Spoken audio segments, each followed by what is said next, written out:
सतगुरुदेव की जय। सर्वसंगत से प्रार्थना है, सत्संग प्रारंभ हो रहा है। कृपया सत्संग स्थल पर शांतिपूर्वक विराजमान होकर के श्रद्धा से सत्संग सुने। परमेश्वर की प्यारी आत्माओं से पुनर्निवेदन है,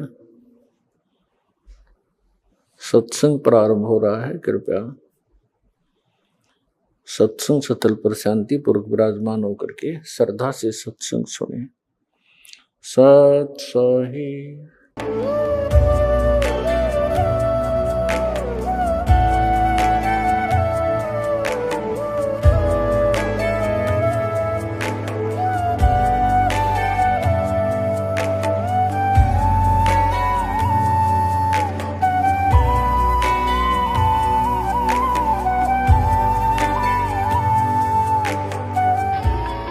प्रभु राम देव भगवान अल्लाह खुदा ईश आदि नाम एक ही शक्ति के हैं।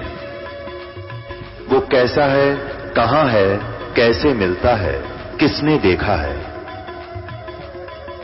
ये प्रश्नवाचक चिन्ह पूर्ण रूप से हटाने के लिए अवश्य सुनिए जगत गुरु तत्वदर्शी संत रामपाल जी महाराज के अमृत वचन, सर्व पवित्र धर्मों के पवित्र शास्त्रों के आधार पर।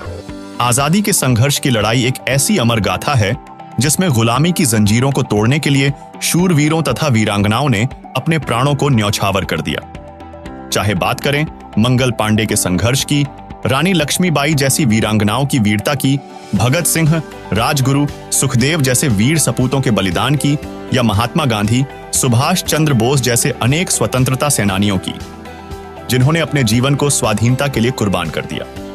इतना ही नहीं, इन संघर्षों में सामान्य नागरिकों का भी बढ़ चढ़कर योगदान रहा है। निसंदेह विश्व के अधिकांश देशों ने भी स्वतंत्रता के लिए अभूतपूर्व संघर्ष किया है, जिससे आजादी तो मिल गई, लेकिन जनता त्रस्त हो गई। मनुष्य ने मनुष्य की कैद से स्वाधीनता तो प्राप्त कर ली, परंतु क्या वह मानसिक तनाव, बुराइयों, राग द्वेष, दुख तथा जन्म मरण की कैद से स्वतंत्र हो पाया? यह केवल एक राष्ट्र के लिए ही नहीं, अपितु संपूर्ण मानव जाति के लिए एक गंभीर प्रश्न बना हुआ है। लेकिन क्या आप जानते हैं कि इन कैदों से पूर्ण स्वतंत्रता प्राप्त करने के लिए ऋषियों, महर्षियों और अनेक महापुरुषों ने भी अपने जीवन में अनेकों संघर्ष किए हैं? आध्यात्मिक मार्ग पर चलकर उन्होंने हमें सिखाया कि सच्ची आजादी के लिए आत्मा का संघर्ष भी आवश्यक है। अब सवाल उठता है कि क्या वे वास्तविक स्वाधीनता प्राप्त कर पाए? तो दर्शकों, इस वीडियो में हम जानेंगे आखिर क्या है वास्तविक आजादी की परिभाषा तथा असली आजादी से संबंधित कई ऐसे ही अनसुलझे सवालों के बारे में, और साथ ही काल के लोक से स्वतंत्रता प्राप्ति तथा जीवात्माओं को स्वतंत्र करने के लिए किए गए महान और अद्वितीय संघर्षों की भी चर्चा करेंगे। सवाल नंबर 1, जिस तरह वीर सपूतों ने राष्ट्र की स्वतंत्रता के लिए अपने प्राणों की आहुति दी, उसी प्रकार बहुत से महापुरुषों ने समाज को आध्यात्मिक मार्ग और वास्तविक स्वतंत्रता दिलाने के लिए अपार संघर्ष किया। अब सवाल उठता है कि ये महापुरुष कौन थे और वे किस प्रकार की कैद से मुक्ति पाने के लिए संघर्षरत थे। दर्शकों, लगभग 200 वर्षों की गुलामी के बाद भारत को स्वतंत्रता प्राप्त हुई। At the stroke of the midnight hour, when the world sleeps, India will awake to life and freedom.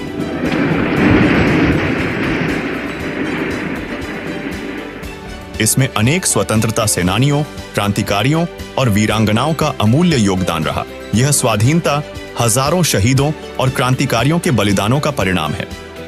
ठीक इसी तरह आज भी जन्म मृत्यु के चक्र से मुक्ति के लिए मानव का संघर्ष जारी है, जिसका अंत केवल अध्यात्म के माध्यम से संभव है।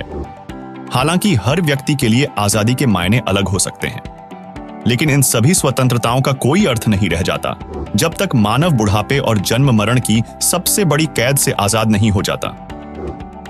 वास्तविक आजादी केवल कुछ महापुरुषों को ही प्राप्त हुई है, और उन्होंने समाज को भी इसी मार्ग पर चलने के लिए प्रेरित किया है। अब हम आपको उन महापुरुषों से रूबरू कराते हैं जिन्होंने अध्यात्म के पथ पर सच्ची स्वतंत्रता प्राप्त करने और समाज को एक नई दिशा देने के लिए अपना पूरा जीवन समर्पित कर दिया। शुरुआत करते हैं सिख धर्म के प्रवर्तक श्री गुरु नानक देव जी से, जिन्हें परमात्मा बेई नदी पर आकर मिले और इस काल के लोक से वास्तविक आजादी का मार्ग बताया। इसके बाद उन्होंने अपने जीवन को परमार्थ और लोगों के कल्याण के लिए समर्पित कर दिया। परिणाम स्वरूप समाज ने उन पर अनेकों अत्याचार किए, यहां तक कि उन्हें बाबर ने जेल में डाल दिया। गुरु नानक जी ने पूर्ण परमात्मा के विषय में कहा है, हक्का कबीर करीम तू बेअब परवरदिगार, नानक बुगोयत जनुतुरा तेरे चाकरां पाखाक। ऐसी ही कई महान आत्माएं हैं जिन्होंने परमात्मा का साक्षात्कार किया और अपने जीवन को पूरी तरह से समर्पित कर दिया। उनमें से एक हैं संत गरीबदास जी, जो गांव छुड़ानी, जिला झज्जर, हरियाणा से थे। जब संत गरीबदास जी 10 वर्ष के थे, तब परमात्मा कबीर जी उन्हें जिंदा बाबा के रूप में आकर मिले और अमर लोक लेकर गए। उस परम धाम से आने के बाद संत गरीबदास जी ने परमात्मा की वाणियां बोलना शुरू कर दिया। प्रपट्टन वो परलोक है जहाँ अदली सतगुरु सार, भक्ति हेत से उतरे पाया हम दीदार। इसके कारण उन्हें लोग बचपन से ही बावला कहने लगे थे। संत गरीबदास जी महाराज ने अपनी वाणी में बताया है, हम सुल्तानी नानक तारे, दादू को उपदेश दिया, जात जुलाहा भेद ना पाया, काशी माहे कबीर हुआ। इतना ही नहीं, ऐसे अनेकों महापुरुष हुए हैं जिन्होंने ऐसे ही अद्भुत संघर्ष किए हैं। जिस परमात्मा के पाने के लिए और जिस लोक में जाने के लिए महापुरुषों ने ऐसी कुर्बानियां दी, तो कैसा है वो भगवान, कैसा होगा वो देश, ये अंडरस्टूड है। वही कबीर साहेब जी भक्ति आंदोलन के एक प्रमुख संत और कवि थे। वे अपने समय में अत्यंत प्रभावशाली और प्रेरणादायक महापुरुष रहे हैं, जिनका पाखंडवाद के खात्मे की दिशा में योगदान आज भी विश्व प्रसिद्ध है। कबीर जी समाज में व्याप्त जातीय, धार्मिक और सामाजिक भेदभाव तथा कर्मकांड के खिलाफ थे। इस कारण उस समय के धर्म गुरुओं और धर्म के ठेकेदारों ने कबीर जी को मारने के लिए 52 यातनाएं दी, लेकिन वे समर्थ शक्ति थे और लोग उनका कुछ भी बिगाड़ न सके। सुनिए कबीर जी का मानव जाति के कल्याण के लिए अद्वितीय संघर्ष। उसके बाद परमात्मा दिल्ली पहुंचे। अब दिल्ली में जाकर शेख तकी ने दूध मुस्तार दिया, सब मुसलमानों को इकट्ठा किया कि राजा काफिर बन गया है, ये हो गया है, और भाइयों देख लो तुम ही, फिर बात बिगड़ेगी। तो मुसलमान कहने लगे, पीर जी फिर क्या इलाज हो? कहा कि तुम सब मेरे साथ चलो, एक काफिर आया हुआ है और वो उसने राजा पर कोई जादू जंत्र कर रखा है, वो तो उसके सिवा किसी की मानता ही कुछ नहीं है। आप मेरे साथ चलो और उसकी परीक्षा लेंगे। उसको उबलते हुए तेल के, सरसों के तेल के कढ़ाई में हम डाल कर देखाएंगे। वो मर गया तो ठीक से, और नहीं मरा तो मान लेंगे ये भगवान है, अल्लाह है। सब ने कहा ठीक है शेख तकी। तो लेकर हजारों मुसलमानों को और पहुंच गया जिंदाबाद मुर्दाबाद करता हुआ सिकंदर लोधी के राज दरबार के सामने। अब राजा ने पता कराया कि केस और हो रहा, पता लगा कि जी शेख तकी हजारों मुसलमानों को, जनता जनों को लेकर आया हुआ है। राजा ने 5-10 को, मुखिया को अंदर बुलाया, कारण पूछा तो उन कारण बता दिया गया। अब सिकंदर लोधी बड़े दुखी हुए कि महात्मा को ला तो इसलिए था कि ये कुछ विचार सुनेंगे इनका और हमारा ये आपस का द्वेष कम होगा, पर इसने तो जुल्म कर दिया शेख तकी ने। तो कबीर जी को वहीं अपने ही रेजिडेंस में अलग से कमरे में रखा हुआ था, वहाँ आदर से रह रहे थे। वहाँ गए तो कबीर जी ने पूछा क्या कारण है राजन, बड़े मायूस हूँ। सारी कहानी बताई। सिकंदर लोधी को शेख तकी ने बताया था कि हम इसकी परीक्षा लेंगे और हम ऐसे ऐसे उबलते हुए सरसों के तेल के कढ़ाई में डालकर इसको देखेंगे, जो जीवित रहेगा तो हम भगवान मान लेंगे। अब कबीर जी ने कहा कि एक काम करो, इसको कह दो अपना कर ले काम जो करना चाहता है। और सिकंदर लोधी आज्ञा लेकर शेख तकी से कह दिया कि कर लो तुमने जो करना है। अब सिकंदर लोधी को विश्वास था कि ये कुछ नहीं बिगाड़ पाएंगे।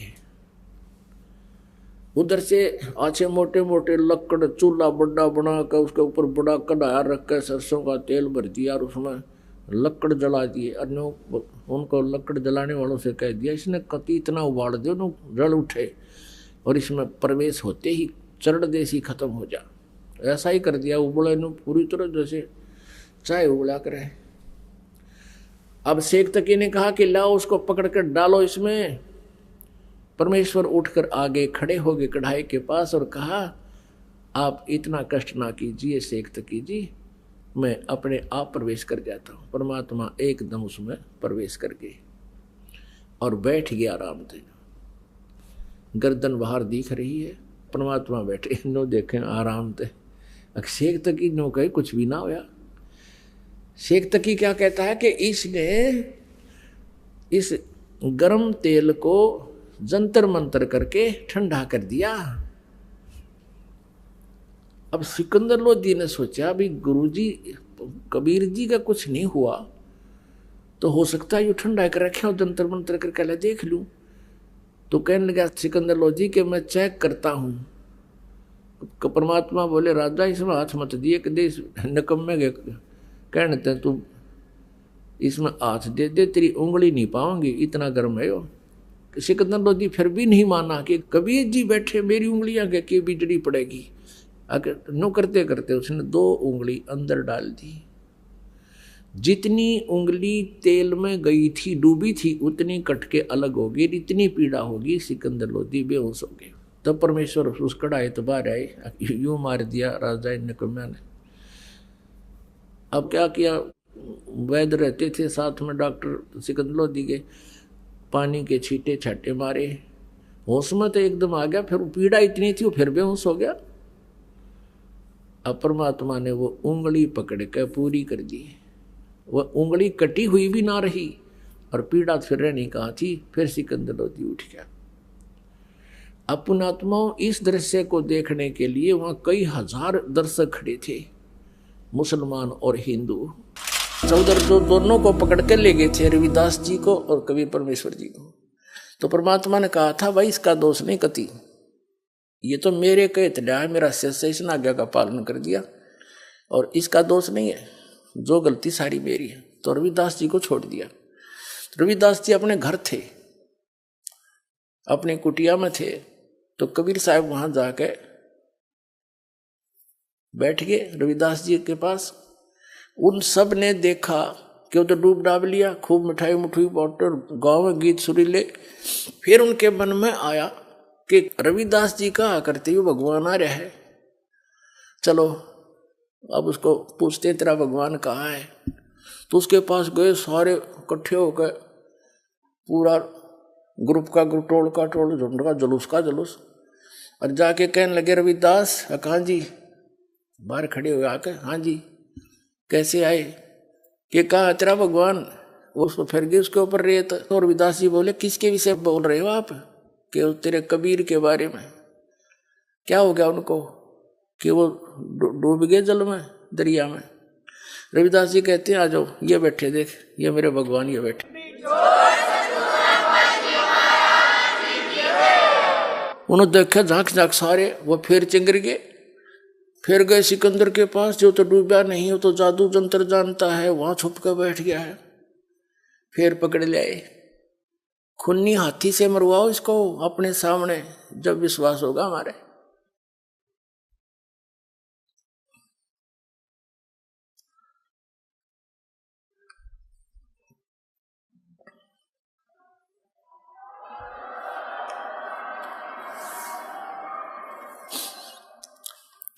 अपनी करनी सब करी, ये थाके दोनों दीन। परमात्मा की द्रुक्ति असहनीय है पुण्यात्माओं। और वो किस लिए दुखी हुए, आपके लिए, हमारे लिए। अब पहचानो उस बालिक को। पुण्यात्माओं दास को ये ज्ञान हो गया, इसलिए मैं परमात्मा की लीला बहुत कम सुनाता हूं, क्योंकि मुझसे कहा नहीं जाता।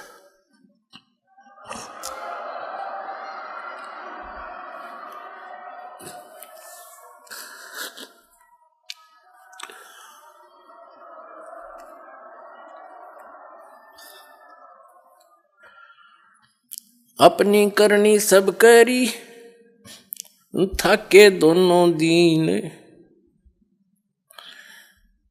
गरीबदास अब जुल्ह दी बैठ गए जलमीन। परमात्मा कहते हैं, गरीबदास जी कहते हैं, परमात्मा ने जब देखा ये तो सारे काम कर लिए ने जो करना था, सारे अस्त्र शस्त्र प्रयोग कर लिए, बाकी यहीं दुखी होते रहेंगे।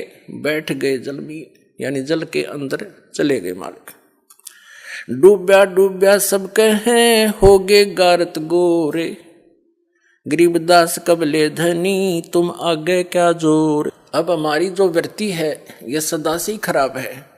हम उस परमात्मा पर विश्वास कर नहीं रहे और सिकंदर लोधी की प्रशंसा कर रहे हैं कि हे कबले धनी, हे महाराज, हे सम्राट, आपके आगे के पार बसावत ही। आखिर में डूबना पड़ा उसने। वहां ये शब्द बोले हमने, क्या कहते हैं, डूब्या डूब्या सब कहें हो गया गारत गोरे, यानी कति गारत गोर माने कति डूब गया, खत्म हो गया सदा के लिए। गरीबदास कबले धनी तुम आगे क्या जोर। सिकंदर लोधी से कहते हैं कि आप आगे किसकी बसाव, आप तो राजा हो, सम्राट हैं। आनंद मंगल होते हैं ये बटे बधाई बेग, गरीबदास उस जुल्हदी पर फिर ग्यारे तीरेग। अब सब लोग खुश हो रहे हैं, जो कबीर जी डूब गए परमात्मा, और उसके ऊपर रेत, रेग माने गारा, या उसके ऊपर उसके सौ पर जमगी होगी, क्योंकि ऐसे फलों में नीचे दब के जमुना का गंगा का रेत दाब लेता है नीचे। उस दृष्टिकोण से कह रहे हैं आनंद मंगल होते हैं ये बटे बधाई बेग, गरीबदास उस जुल्हदी पर, यानी जुल्हे पर फिर ग्यारे तीरेग। यह उनकी सोच थी। अस्थि घोड़े चढ़त हैं ये पान मिठाई चीर, गरीबदास काशी खुशी वो डूब गे गंग कबीर। सब खुशी मना रहे हैं, हाथी पर चढ़ का बैंड बाजा बजा रहे के डूब गया गंगा में कबीर। जाओ घर रैदास के हिलकारे हजूर, गरीबदास खुशियां कहियो नहीं कसूर। कहते हैं जाओ रविदास के संदेशा दे दो। सब गए टोल इकट्ठे हो गए। नो ना क्यों डूब गया, नो पूछियो कित से उतरा गुरु जी। जब परमात्मा रविदास जी ने कहा ये बैठे मेरे गुरु जी कहाँ जा रहे थे। जाओ घर रविदास के हिलकारे हजूर, गरीबदास खुशियां कहियो नहीं कसूर। झालर ढोलक बाजत हैं ये गाँव है शब्द कबीर, गरीबदास रैदास संग दोनों एक तीर। कबीर साहब वहां बैठ अपनी महिमा जो हमें सुनाते हैं वो शब्द गान लाग रहे। अब रविदास जी कहते हैं वे प्रगट पूर्ण पुरुष हैं अविनाशी अल्लाह। रविदास जी, आदरणीय रविदास साहब जी कह रहे हैं कि वे प्रगट पूर्ण पुरुष हैं अविनाशी आप अल्लाह। गरीबदास रैदास कहे सुनो सिकंदर सा, ए सिकंदर राजा वो अल्लाह है, ये खुद भगवान आ रहे हैं, मेरी बात मान तो सुन ले। अब क्या बताते हैं कि फिर उन्होंने क्या किया, कबीर साहब को पकड़ा और कहते खूनी हाथी से इसकी जीवन लीला अंत करवाओ राजन। राजा ने एक ऐसा दंड देने का स्थान बना रखा था, जैसे आपने स्टेडियम देखे हो। स्टेडियम तो आम आदमी ने, बच्चों ने देखे होंगे, तो ऐसा एक मचान सा बनाया जाता था। राजा सबसे ऊपर बैठते थे, मंत्री उससे नीचे वाले से, और नगर के जो वीआईपी होते थे उससे नीचे आम जनता बाहर खड़ी होती थी। और वहाँ खूनी हाथी से उस अपराधी के प्राण लिए जाते थे जो घोर अपराधी होता था। और दुनिया का भय हो जावे कि और भी कोई गलती करेगा तो उसको ये सजा मिलेगी ताकि जनता बुराई से बचे। इस दृष्टिकोण से अब वहाँ ले गए पकड़ के, और कबीर परमात्मा के गोला लाठी दे दी भगवान के, हाथ बांध जोड़ के और वहां गिर दिए। और खूनी हाथी होते थे जो आदमी को चाब जाते थे, मार डालते थे बुरी तरह। उनको शराब पिलाई जाती है, तो शराब पिलाकर हाथी को, निर्धारित एक पीलवान सरकारी नौकर होता था, और वो हाथी भी सरकारी ही होता था, उसको लाया गया। अब गरीबदास जी के अमृतवाणी में सुनाएंगे, घना आनंद आओगा। खूनी हाथी मस्त है पग बंदे जंजीर, गरीबदास जहाँ डारिया मसक बांध कबीर। खूनी हाथी के सामने परमात्मा को मसक बांध के गोला लाठी दे के गिर दिया। अब क्या हुआ कि परमात्मा की तरफ पीलवान यानी ड्राइवर हाथी के ऊपर बैठ के चलाता है, अंकुश होता है भाला सा उसका, वो इधर उधर बकवाद करे तो सीधा भाला ठोक देते हैं, फिर वो हाथी तभी सीधा होता है। अब उसने क्या किया, परमात्मा ने अपने पास बब्बर शेर खड़ा दिखा दिया।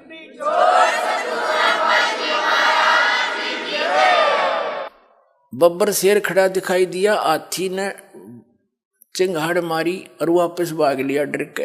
अब वो पीलवान उसको वापस करता है और केवल हाथी को दिख रहा है, वो सिंह शेर और किसी को नहीं। और वो अपनी नौकरी के डर से उसको पता था पीलवान को, हाथी के ड्राइवर को, कि अब मुझे सजा मिलेगी, आज मेरा कौन सा दुर्भाग्य आगे अड़ गया कि हाथी भाग गया। राजा का काम पूरा हुआ नहीं, उसका सीधे भाले ठोक के बराबर आते ऊपर अंकुश मारे, उसको फिर सीधा करके लिया, वो देख कर फिर भागे। परमात्मा ने सोचा कि इस जीव को यो पीलवान घना दुखी करेगा, क्योंकि सारे जीव ही उसके, वो दयालु है। तो उसने उस पीलवान को और दर्शन दे दिया, शेर दिखाई दे दिया, और पीलवान भी हाथी तो तले गिर गया, हाथी की तो पीलवान बेहोश हो गया।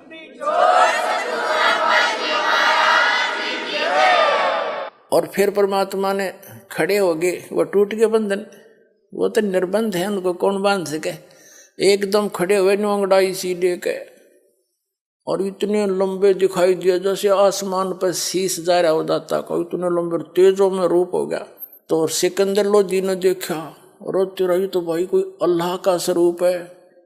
कांपन लग गया सिकंदर लोधी, जहाँ बैठा था अंडी पाक्या उस पर मचान पर टॉप मोस्ट स्थान पे, और वहीं से लग गया कांपता हुआ, हाथ जोड़ के पौड़ियों से अवगत मत होता हुआ।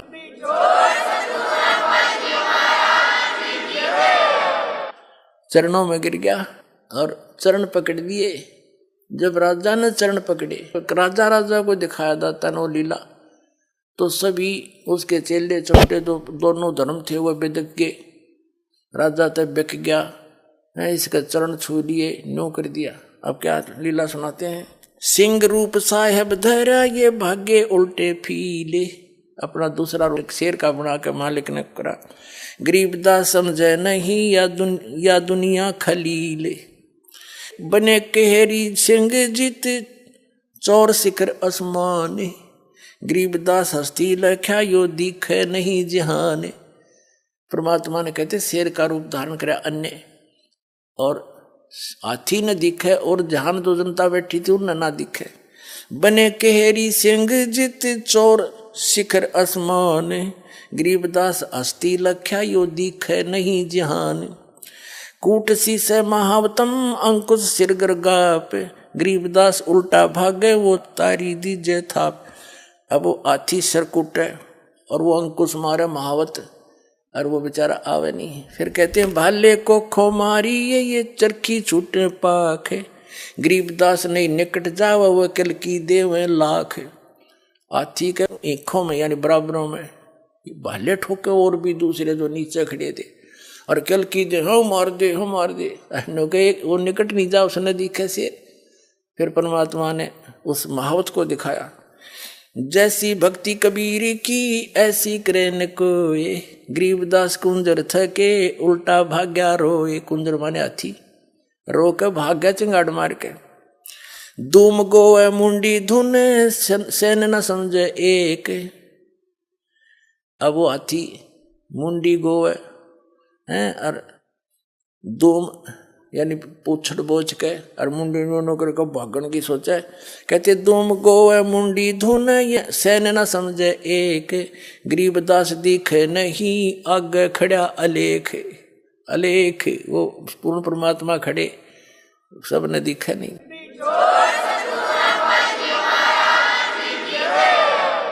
पीलवान देखा तब खड़ा केरी संगे। पीलवान ने देखा महावत ने, पीलवान देखा तब ये खड़ा केरी संग।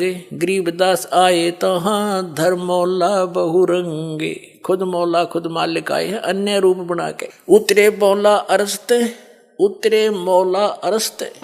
मौला माने मालिक, कुल धनी सतलोक से, ऊपर से, अर्श से, आसमान से उतरे हैं। उतरे मौला अर्शते भाव भक्ति के हेत। आप अपने बच्चों के प्यार में भक्ति, यथार्थ भक्ति देने के लिए वो मौला मालिक खुद उतर के आया है। उतरे मौला अर्शते भाव भक्ति के हेत। गरीबदास तब सहा लखे कबीर पुरुष सहेत। लीला की कबीर ने दो रूप में रे दी से। गरीबदास कबीर के जैसे पास खड़े जगदीश। परमात्मा दो रूप दिखे वहां, पहले तो एक तरफ से कबीर जी, दूसरे परमात्मा दिखे, फिर दोनों एक हो गए। फिर क्या कहता है, जम्भाई अंगड़ाइया लंबे बहे दयाल। गरीबदास उत्साह को मानो दर्शा काल। कोट चंद्र शशि भाने मुख गिरद कुंड दुम लीले। गरीबदास ता नाटक के वह भाग गए रणफील। परमात्मा कहते हैं माथे पर जैसे चंद्रमा और मुख जैसे सूर्य की तरह चमक रहा हो, इतना सुंदर था। नैन लाल भाव पेते हैं डूंगर नक पहाड़। गरीबदास उत्साह को सिंह रूप दीदार। जो नरसिंह प्रहलाद के यो वे नरसिंह एक। गरीबदास हरि आइया राखण जन की टेक। अब खुद परमात्मा कबीर जी कहते हैं, हमें ये लीला करके दिखाते हैं, यदि तुम मेरी शरण में सच्चे भाव से लगे रहोगे, जैसे प्रहलाद को आके रक्षा की थी, आज भी मैं ऐसे ही आपकी रक्षा करूंगा। ऐसी लीला दिखा रहे हैं। पहले दिखा रहे हैं जैसे पहले मालिक दिखे, फिर शेर का रूप बन गया, और फिर दोनों मिलकर एक हो गए, कबीर साहिब रह गई।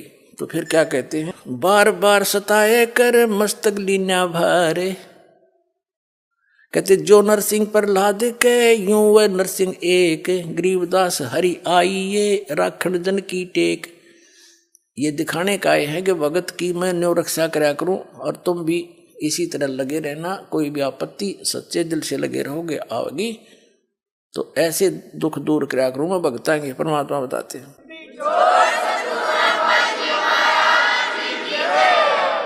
बार बार सताए कर मस्तक लीना भारे।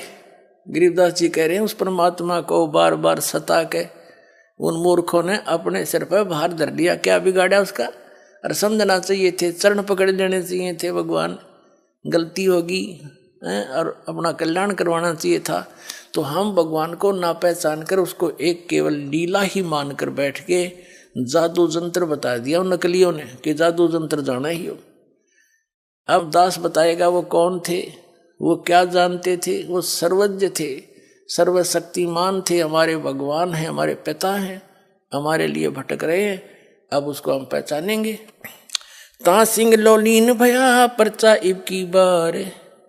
गरीबदास सा यूं कहे अल्लाह दिए दीदार। अब वो सिकंदर लोधी कहता है, फिर देख कर सुन काशी के पंडितों और काजी मुल्ला पीर। गरीबदास इसके चरण ले लो यो अल्लाह अलेख कबीर।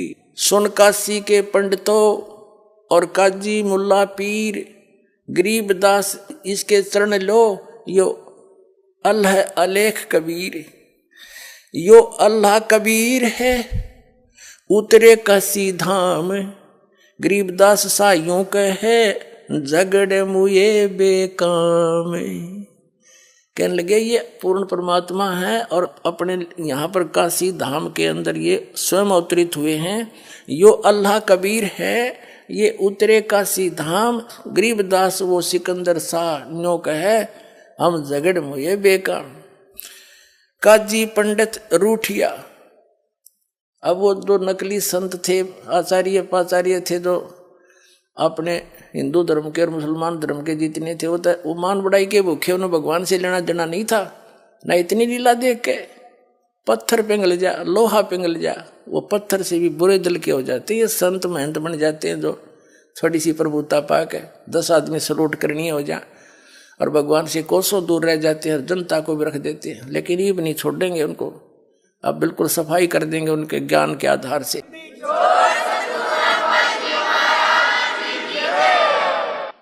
अब काजी और पंडित रूठ के राजा से चल पड़े कि इसने जादू जंतर कर रखा है, राजा इसको भगवान मान बैठा, जनता को बरगला दिया। जनता उनकी मानने थी, सिकंदर की कौन माने।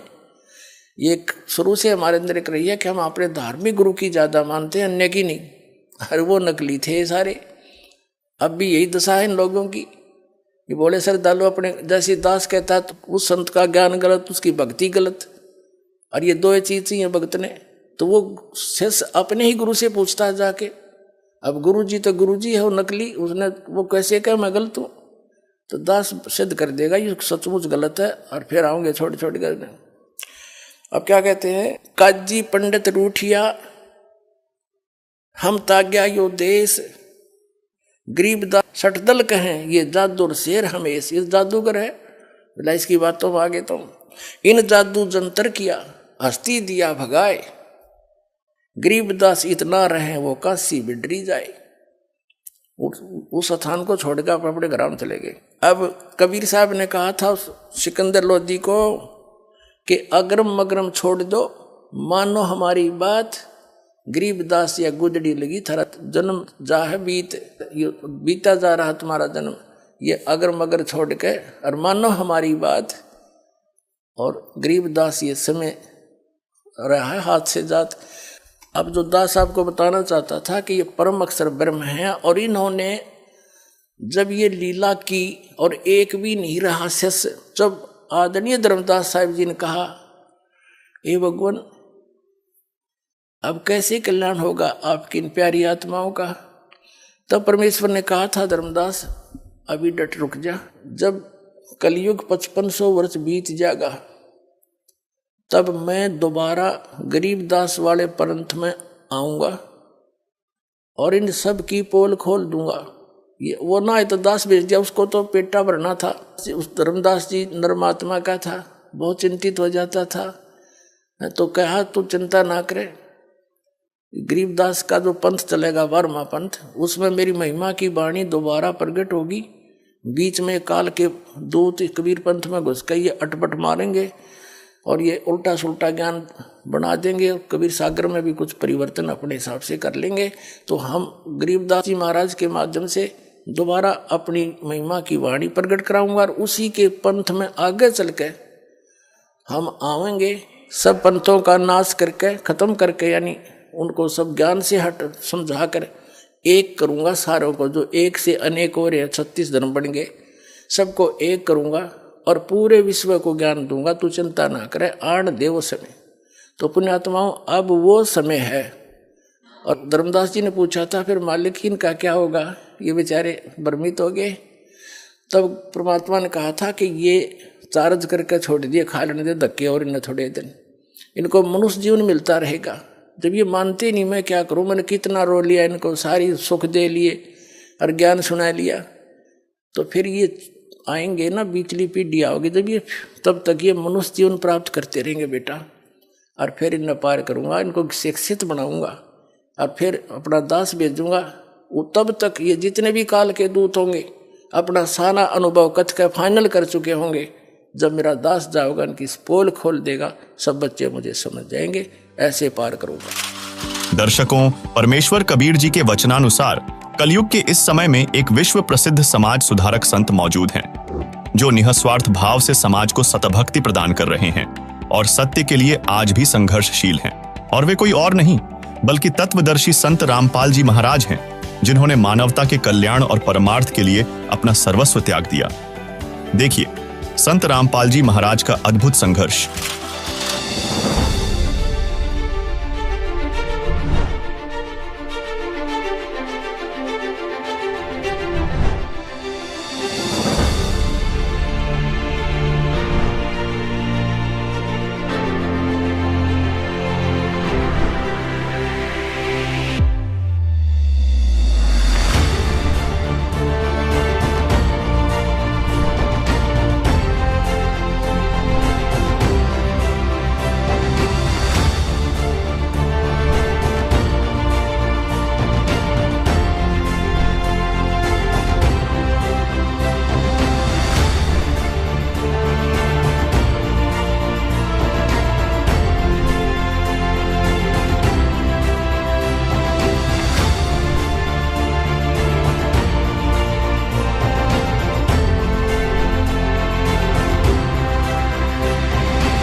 नमस्कार, स्वागत है आपका हमारे खास कार्यक्रम में। मैं हूं आपके साथ विनीत। आज हम बात करेंगे पूर्ण ब्रह्म कबीर देव के अवतार जगत गुरु तत्वदर्शी संत रामपाल जी महाराज जी के बारे में। संत रामपाल जी महाराज जी दुनिया के एकमात्र ऐसे तत्वदर्शी संत हैं जो धार्मिक शास्त्रों से यथार्थ आध्यात्मिक तत्व ज्ञान प्रदान करते हैं और अपने शिष्यों को मुक्ति का मार्ग भी बताते हैं। इस कार्यक्रम में आपको ये भी बताएंगे कि कैसे संत रामपाल जी महाराज जी इतने कष्ट झेलने के बाद भी लोगों को सच्चा मार्ग प्रशस्त कर रहे हैं। महाराज जी से जुड़े और भी कई अन्य विशेष जानकारियों के लिए आप बने रहे और देखिए हमारी यह पूरी पेशकश।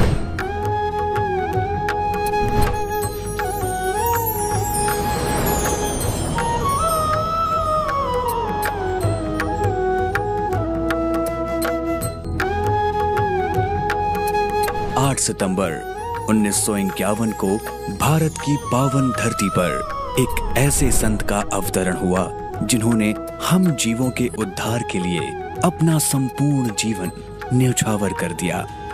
इस अद्वितीय ज्ञान के प्रचार के लिए उन्होंने अपनी जान हथेली पर रख दी। निर्दोष होते हुए भी इस तत्व ज्ञान को जन जन तक पहुंचाने के लिए कई बार जेल जाना पड़ा तथा जेल की यातनाओं को सहर्ष स्वीकार किया।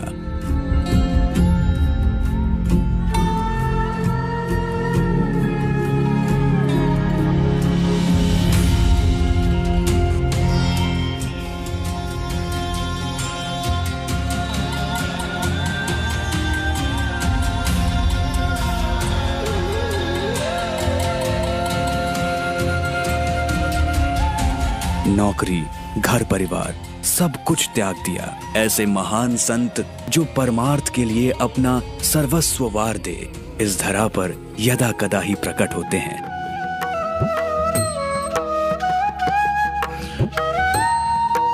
हम बात कर रहे हैं तत्वदर्शी सतगुरु रामपाल जी महाराज जी की, जिन्हें परमार्थ के मार्ग पर कदम रखने के बाद अनेकों संघर्षों का सामना करना पड़ा। गांव में प्राथमिक शिक्षा ग्रहण करने के बाद उन्होंने नीलोखेड़ी से अपनी इंजीनियरिंग की पढ़ाई पूरी की।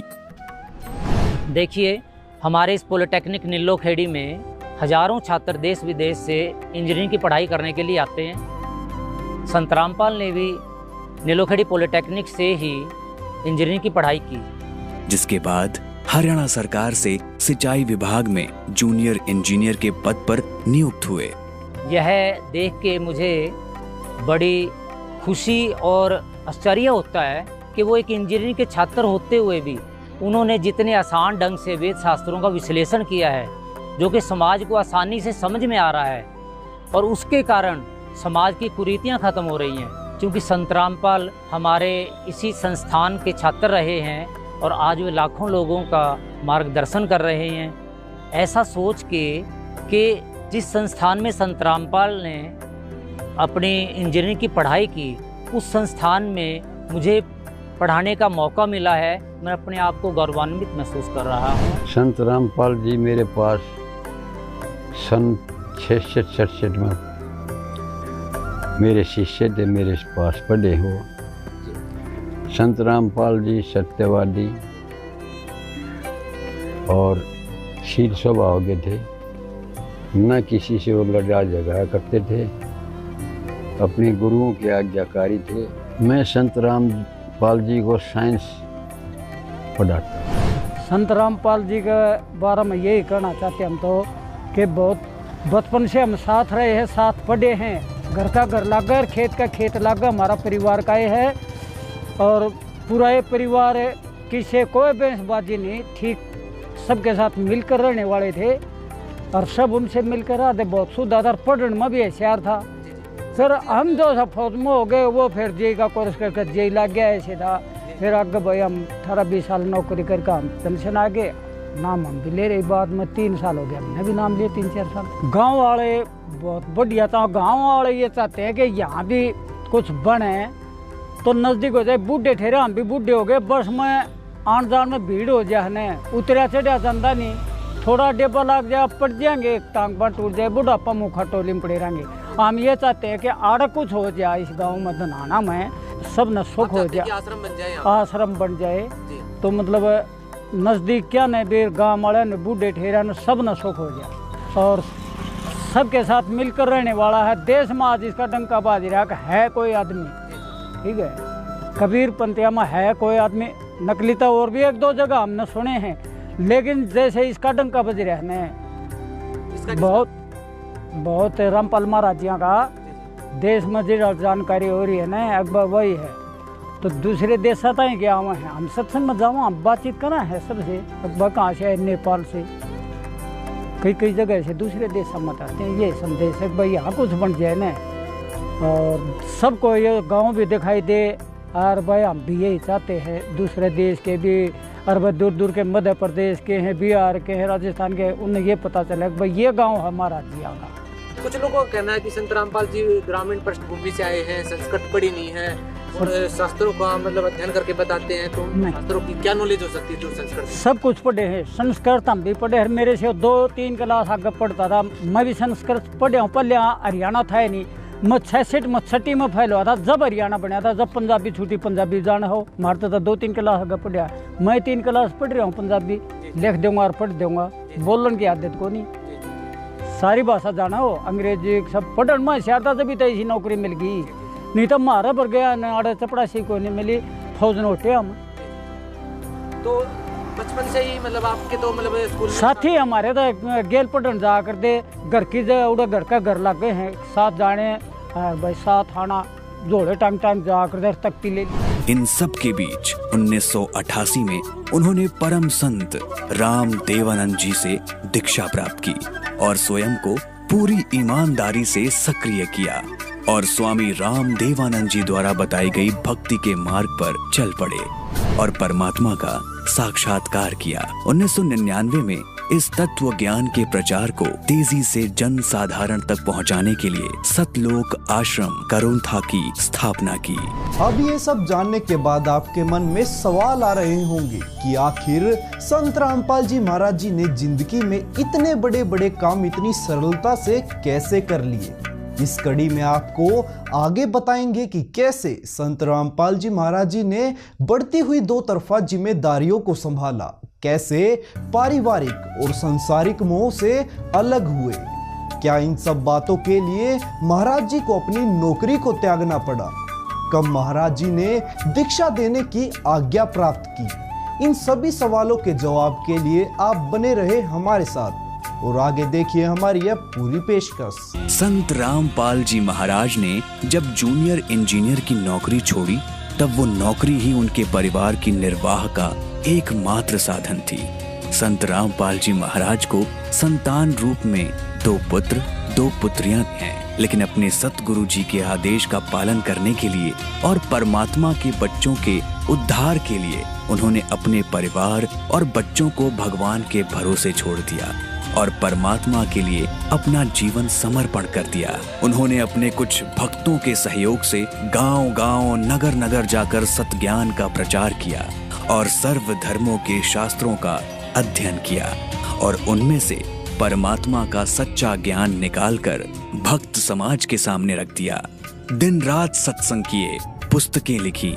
पारिवारिक और सांसारिक मोह को त्यागने के बाद जब संत रामपाल जी महाराज जी लोगों को मार्गदर्शन दिखाने लगे तब रास्ते में कई तरफ की कठिनाइयां आई, लेकिन कहते हैं ना, समय का पहिया चलता रहता है और सच्चाई और ज्ञान मनुष्य से दूर रह ही नहीं सकता।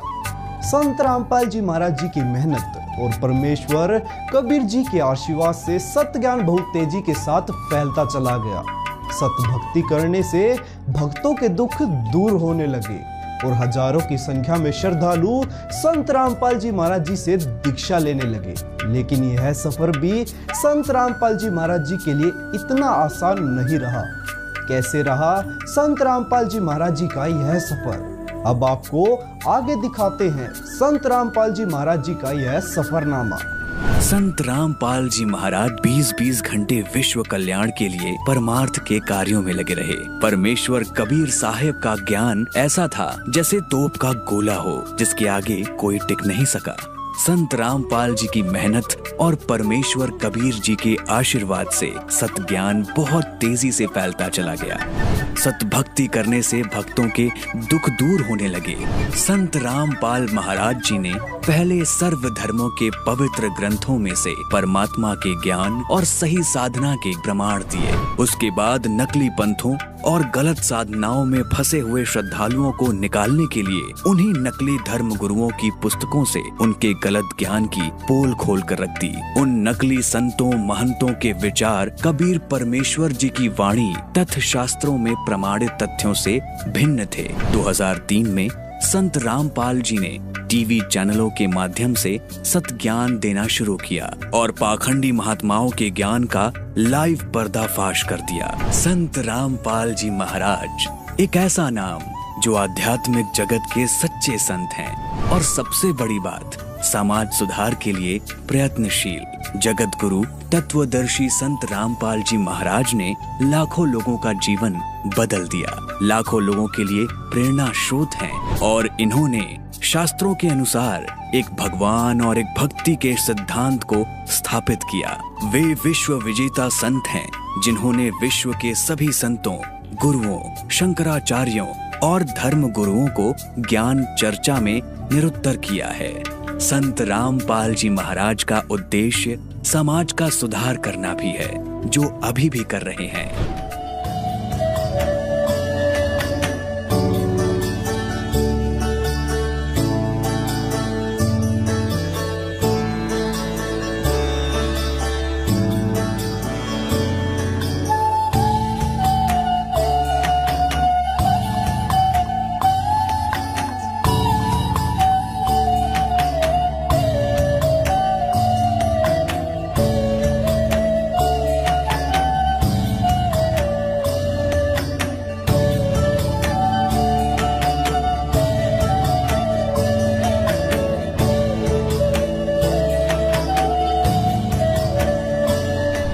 आपने देखा संत रामपाल जी महाराज जी का ये आध्यात्मिक सफर और उनका जीवन संघर्ष कैसे एक साधारण व्यक्ति की भूमिका को निभाते हुए एक महान व्यक्तित्व बन गए। संत रामपाल जी महाराज जी का उद्देश्य है कि पूरी दुनिया में अमन शांति स्थापित हो। महाराज जी का उद्देश्य अपने अद्वितीय विचारधारा से समाज में व्याप्त कुरीतियों को समूल नाश करना है। कहते हैं कोई जन्म से संत नहीं होता, लेकिन आज हमने जिस महापुरुष के बारे में जाना वो साक्षात पूर्ण ब्रह्म के अवतार हैं।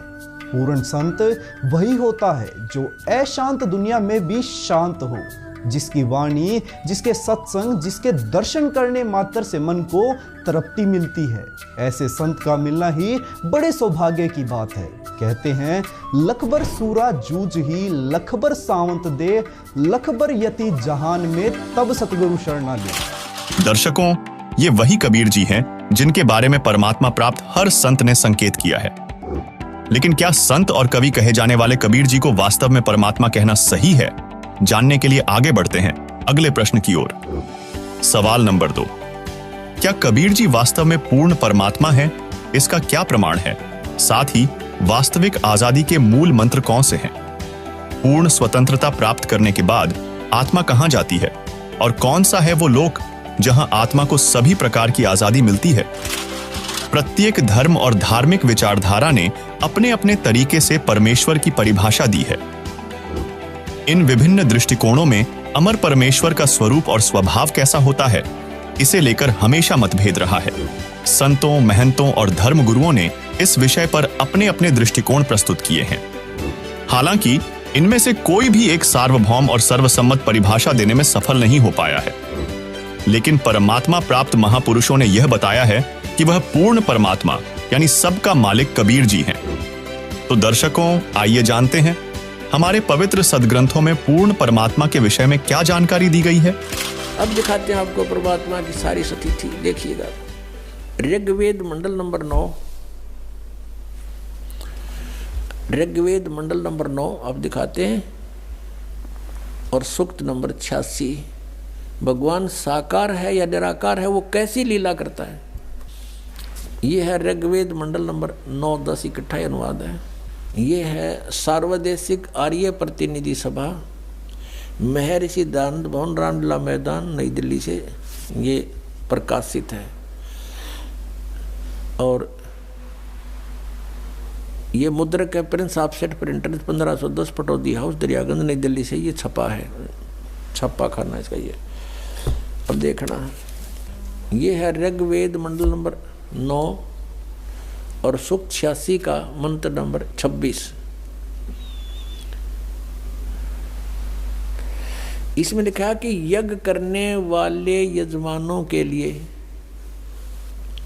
परमात्मा, यज्ञ करने वाले माने धार्मिक अनुष्ठान यानी साधना करने वाले यजमान माने भक्तों के लिए परमात्मा सब रास्तों को सुगम करता हुआ उनके विघ्नों को मर्दन करता है और उनको पवित्र करता हुआ और अपने रूप को सरल करता हुआ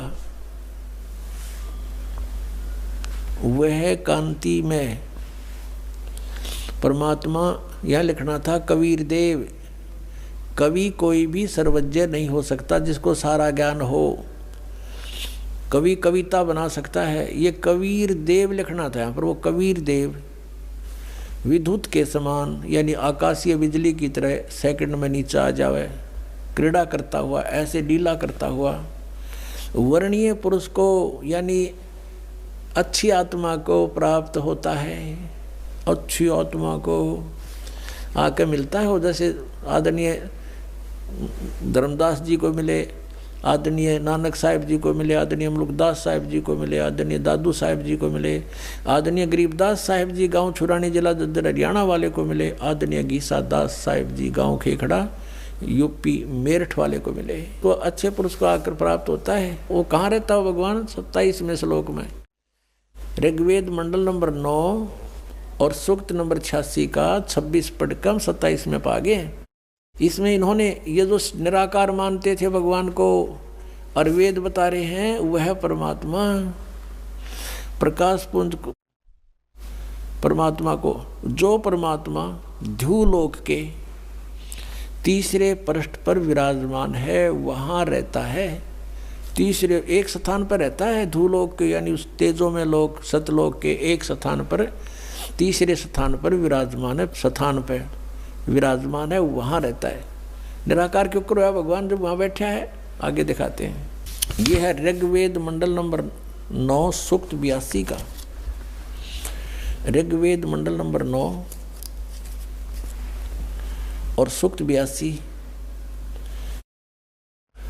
और यहाँ देखें ये है 82वां, 81वां समाप्त हुआ, ये 82वां शुरू हो जाता है।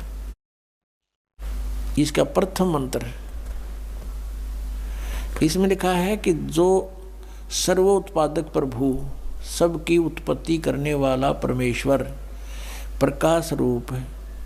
इसका अर्थ है वो तेजोमय रूप साकार है, सद्गुणों की वृष्टि करने वाला, पापों का हरण करने वाला, पाप नाश करने वाला, पाप क्षमा करने वाला है। वह राजेव, राजा के समान, राजेव इसका अर्थ है राजा के समान आगे लिखा है।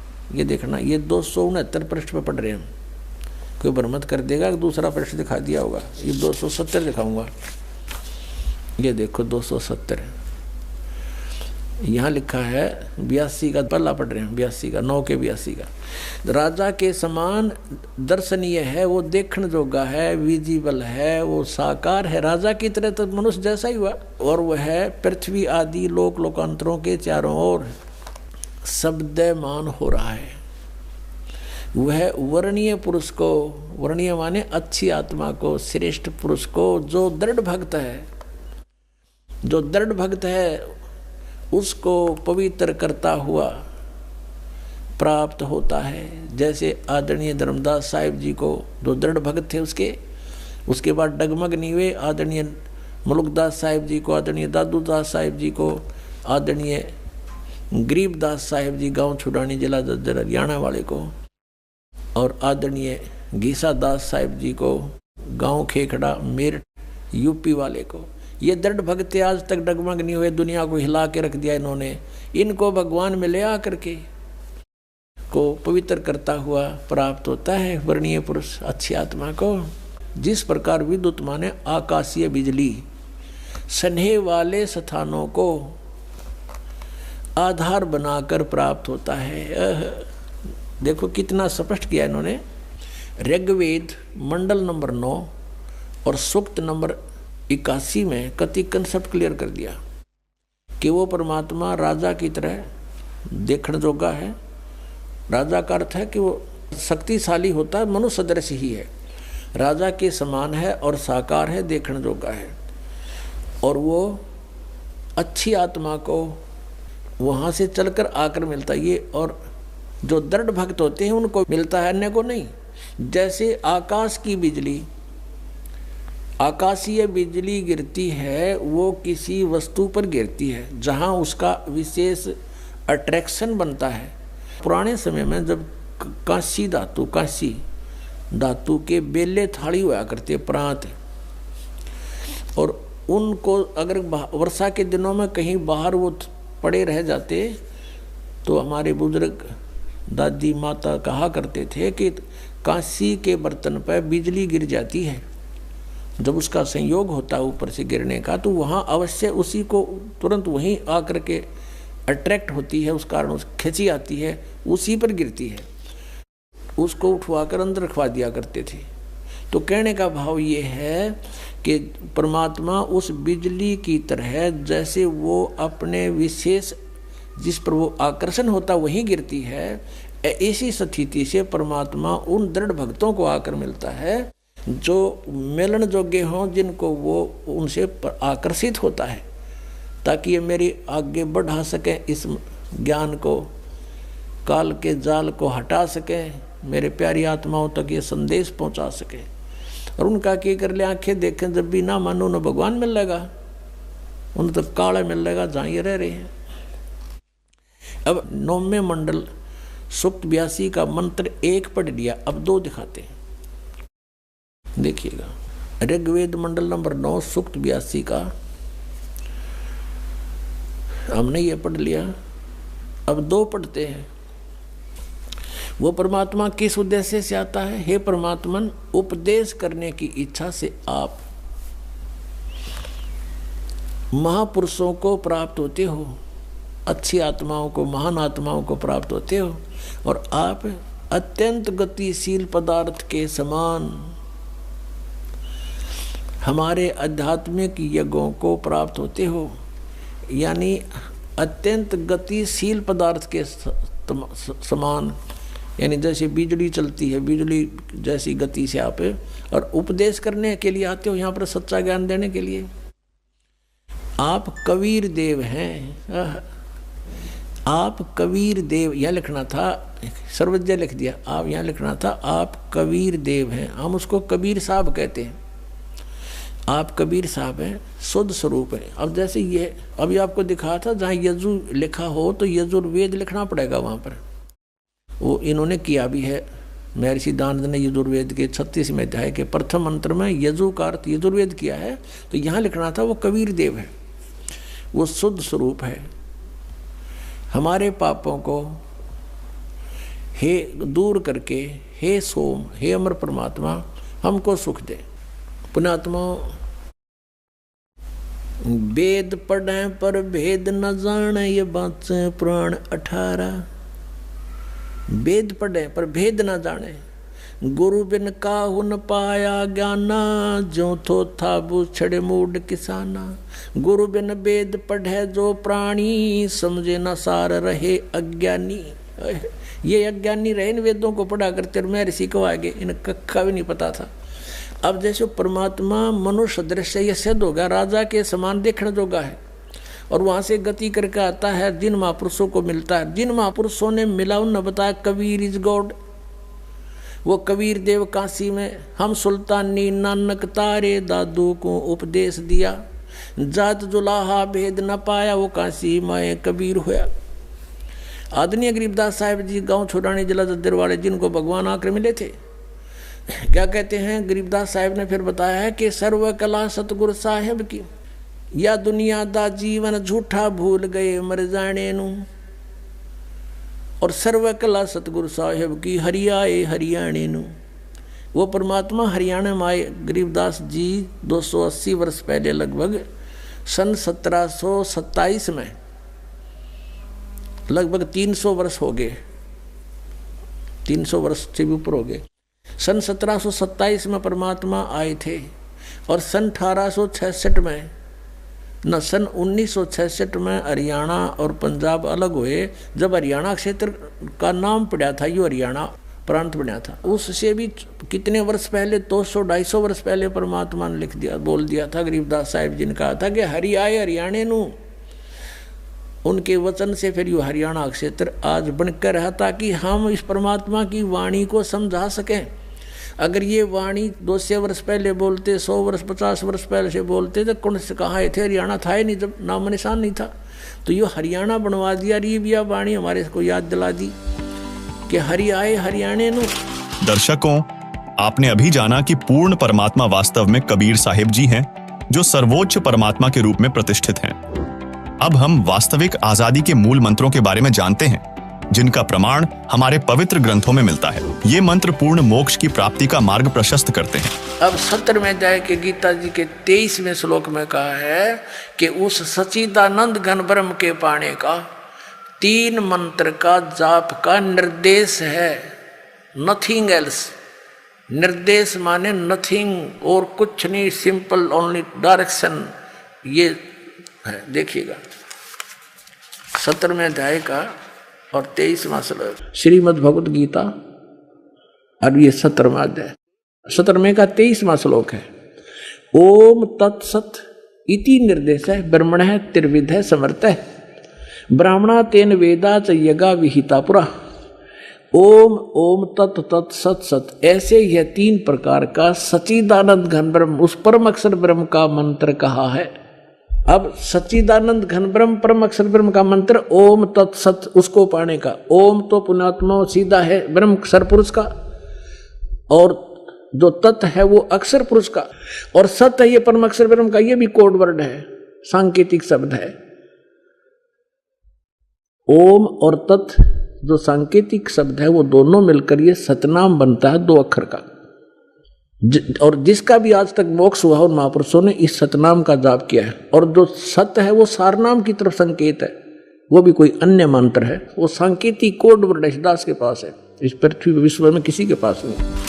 दर्शकों, आपने अभी जाना कि जन्म और मृत्यु की जंजीरों से मुक्ति का सांकेतिक मूल मंत्र ओम तत् सत है, जिसे तत्वदर्शी संत बताता है। चलिए अब जानते हैं वास्तविक आजादी अर्थात मोक्ष प्राप्त करने के बाद आत्मा का गंतव्य कहां होता है। उस दिव्य स्थान में पहुंचने के बाद आत्मा को कौन कौन सी स्वतंत्रता और शांति प्राप्त होती है, देखिए। अभी तक 10वें द्वार तक ही की महिमा आप सुनते आए हो। 10वां द्वार पार हो गया पार। ये 10वां द्वार तो एक ब्रह्मांड के ही अंदर रह लेता है। और एक कबीर पंथी है जम्मू में, उसके सत्संग सुनते हैं, वो उसके भगत बताते हैं, हमारा गुरुजी 11वीं खिड़की बताओ, 11वीं खिड़की। अरे वो नौका मेरे जैसा ज्ञान धरती पर नहीं, पूरे विश्व में नहीं। एक हल्दी की गांठ से पंसारी नहीं बनता। और 11वां द्वार तो काल के ही जाल में है। जिस 11वें द्वार की वो उसने पता ही नहीं क्या है, बोला सुरती में है, सुरती में 11वां द्वार। सुरती तो द्वार के अंदर से पार होएगी। इन्हें खक नहीं पता, ज्ञानिया ने मूर्ख बना रहे जनता को। अब क्या बताया है कि 12वां द्वार है। 11वां द्वार जो है 21 ब्रह्मांड है इस काल के। 21 ब्रह्मांड को पार करके और 7 संग ब्रह्मांड है उस अक्षर पुरुष के। उस अक्षर पुरुष के लोक में प्रवेश होते हैं उस सरपुरुष के लोक से। तो वो है 11वां द्वार जो अक्षर पुरुष के लोक में प्रवेश कराओगा। लेकिन अक्षर पुरुष के लोक में फिर हम यहीं रह गए, पार नहीं हो सके। तो फिर 12वां द्वार है जो 7 संख ब्रह्मांड काल के पार करके और सतलोक में प्रवेश करता है। वहां इन सब जगह लोक लगे हुए हैं और इस सतनाम के बगैर वो खुल नहीं सकते। तो वहां 12वें द्वार में को पार करके वो सतलोक है, वो स्थान है जहां जाने के बाद फिर लौट कर प्राणी संसार में कभी नहीं आते, उनका जन्म और मरण का दीर्घ रोग समाप्त हो जाता है। असंग जन्म तन मृत्या होगे, जीवित क्यों ना मरे रे, और 12 मध्य महल मठबो रे। 12वां द्वार पार करके वहां वो मठ है, वो स्थान है, बहुर ना दे धरे रे। जहां जाने के बाद फिर लौटकर कभी संसार में यहां नहीं आते, ये मिट्टी की देह प्राप्त नहीं होती, वहां तो नूरी शरीर मिलता है। फिर बताया है कि दोजक बहिष्ठ सभी तैं देखे राजपाट के रसिया, और 3 लोक से तरपत नाही यो मन भोगी खसिया। यहाँ एक सरपंच बन जाता है तो इच्छा बनती है चेयरमैन बनूं, चेयरमैन बन जाता है तो सोचता है अगली बार एमएलए का दाव लगे। एमएलए बनने के बाद उसकी नीयत होती है कि मैं मंत्री बनूं, मंत्री के बाद उसकी नीयत ऑटोमेटिकल काल प्रेरणा है ये कि मुख्यमंत्री बनूं, तब बात बने ना तो कोई आनंद नहीं आया। मुख्यमंत्री की नीयत रहती है कि मैं प्रधानमंत्री बनूं, हर जो बनना था वो तो काम करा नहीं, और फिर गदा संतरी बने मेरे कहने, क्योंकि तब से राज राज मदमानम और जन्म तीसरे शुक्र सवानम। अब क्या बताते हैं परमात्मा, दोजक माने नरक, बहिष्ठ मीन स्वर्ग, दोजक बहिष्ठ सभी ते देखे राजपाट के रसिया, और 3 लोक से तरपत नाही ये मन भोगी खसिया। इसने चाहे 3 लोक भी दे दे तब भी इतना इसकी व्यर्थ, इतनी घटिया वृत्ति है, न सोचा और देख लो कि तो पा जाता। अरे इतना मृत्यु हो जाए फिर यही सैर सपट्टा करता फिर कुत्ता बनकर गलियों में जूठे टूक खावे ये। फिर क्या बताते हैं, सतगुरु मिले तो इच्छा मिटे, और पद मिल पदे समाना, और चल हंसा उस लोक पठाऊं जो आदि अमर अस्थाना। यानी सतगुरु मिलेंगे, सच्चे संत मिलेंगे, सतगुरु मिले तो इच्छा मिटे, पद मिल पदे समाना।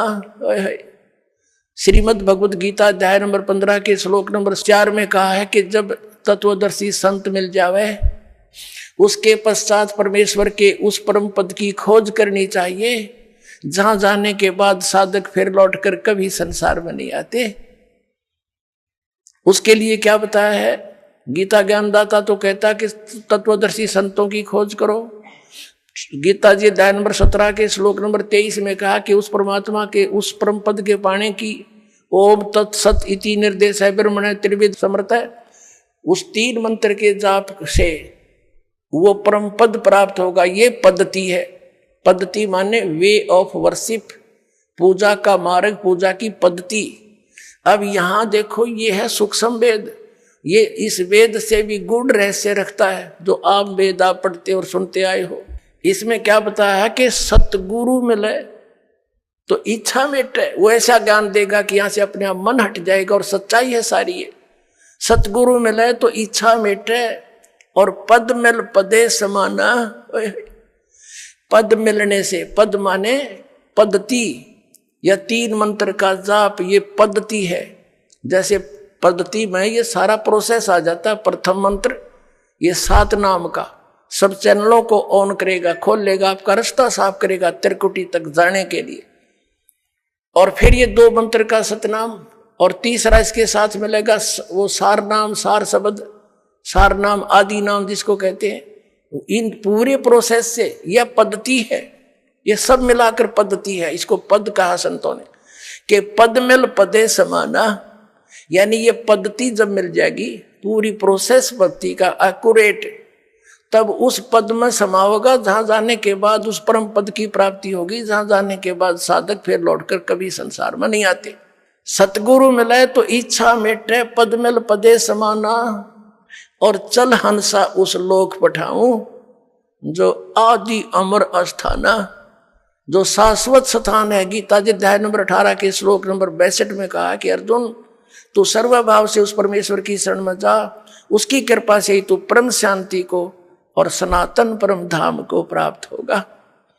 फिर क्या बताया है, वहां क्या सुख है। 4 मुक्ति जहां चंपी करती, जो इन यहां तुम चौथी 4 मुक्तियां मानते हो इस नकली लोक में, और ये तो अस्थायी है, किसी की नहीं रह सकती। वहां जाने के बाद भी चौथी मुक्ति प्राप्त प्राणी भी पुनः जन्म मृत्यु के अंदर आता है, और वहां ये सुख तुझे सदा बना रहेगा। चार मुक्ति जहां चंपी करती, यानी तेरे नौकरानी बनकर खड़ी रहेंगी, तेरी सेवा महादर ये सुविधाएं पड़ी रहेंगी तेरे चरणों में, वहां सदा। चार मुक्ति जहां चंपी करती, माया होरी दासी, और दास गरीब अभय पद पर से वो मिले राम अविनाशी। ओए होए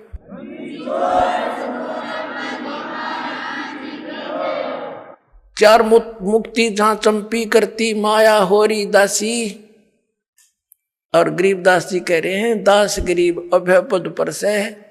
वहां कोई चिंता, कोई टेंशन, कोई भय नहीं मृत्यु किसी प्रकार का भी, और वो मिले राम अविनाशी। गीता जी अध्याय नंबर 15 के श्लोक नंबर 17 में कहा है कि उत्तम पुरुष है तू अन्य परमात्मा इति उदारते, ये लोक तरम आविश्य विवर्ती। अवैश्वर है, वो है अविनाशी भगवान, वो परम अक्षर ब्रह्म है, वो कबीर देव है, वो कबीर परमात्मा है। और इस साधना से मिलेगा तो दास बताओगा ना, कहीं नहीं मिलेगा आपको। बोलो सतगुरुदेव।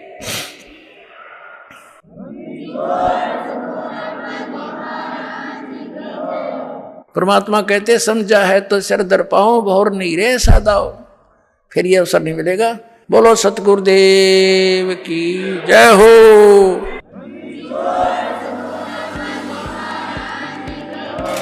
दोस्तों, जन्म और मरण की कैद से पूर्ण स्वतंत्रता प्राप्त करने के बाद जीवात्मा सतलोक में प्रवेश करती है, जहां न तो कोई दुख होता है और न ही कोई कष्ट। यह वही दिव्य लोक है जहां सर्वशक्तिमान कबीर परमात्मा जी का निवास स्थान है। कबीर परमेश्वर जी की असीम रजा से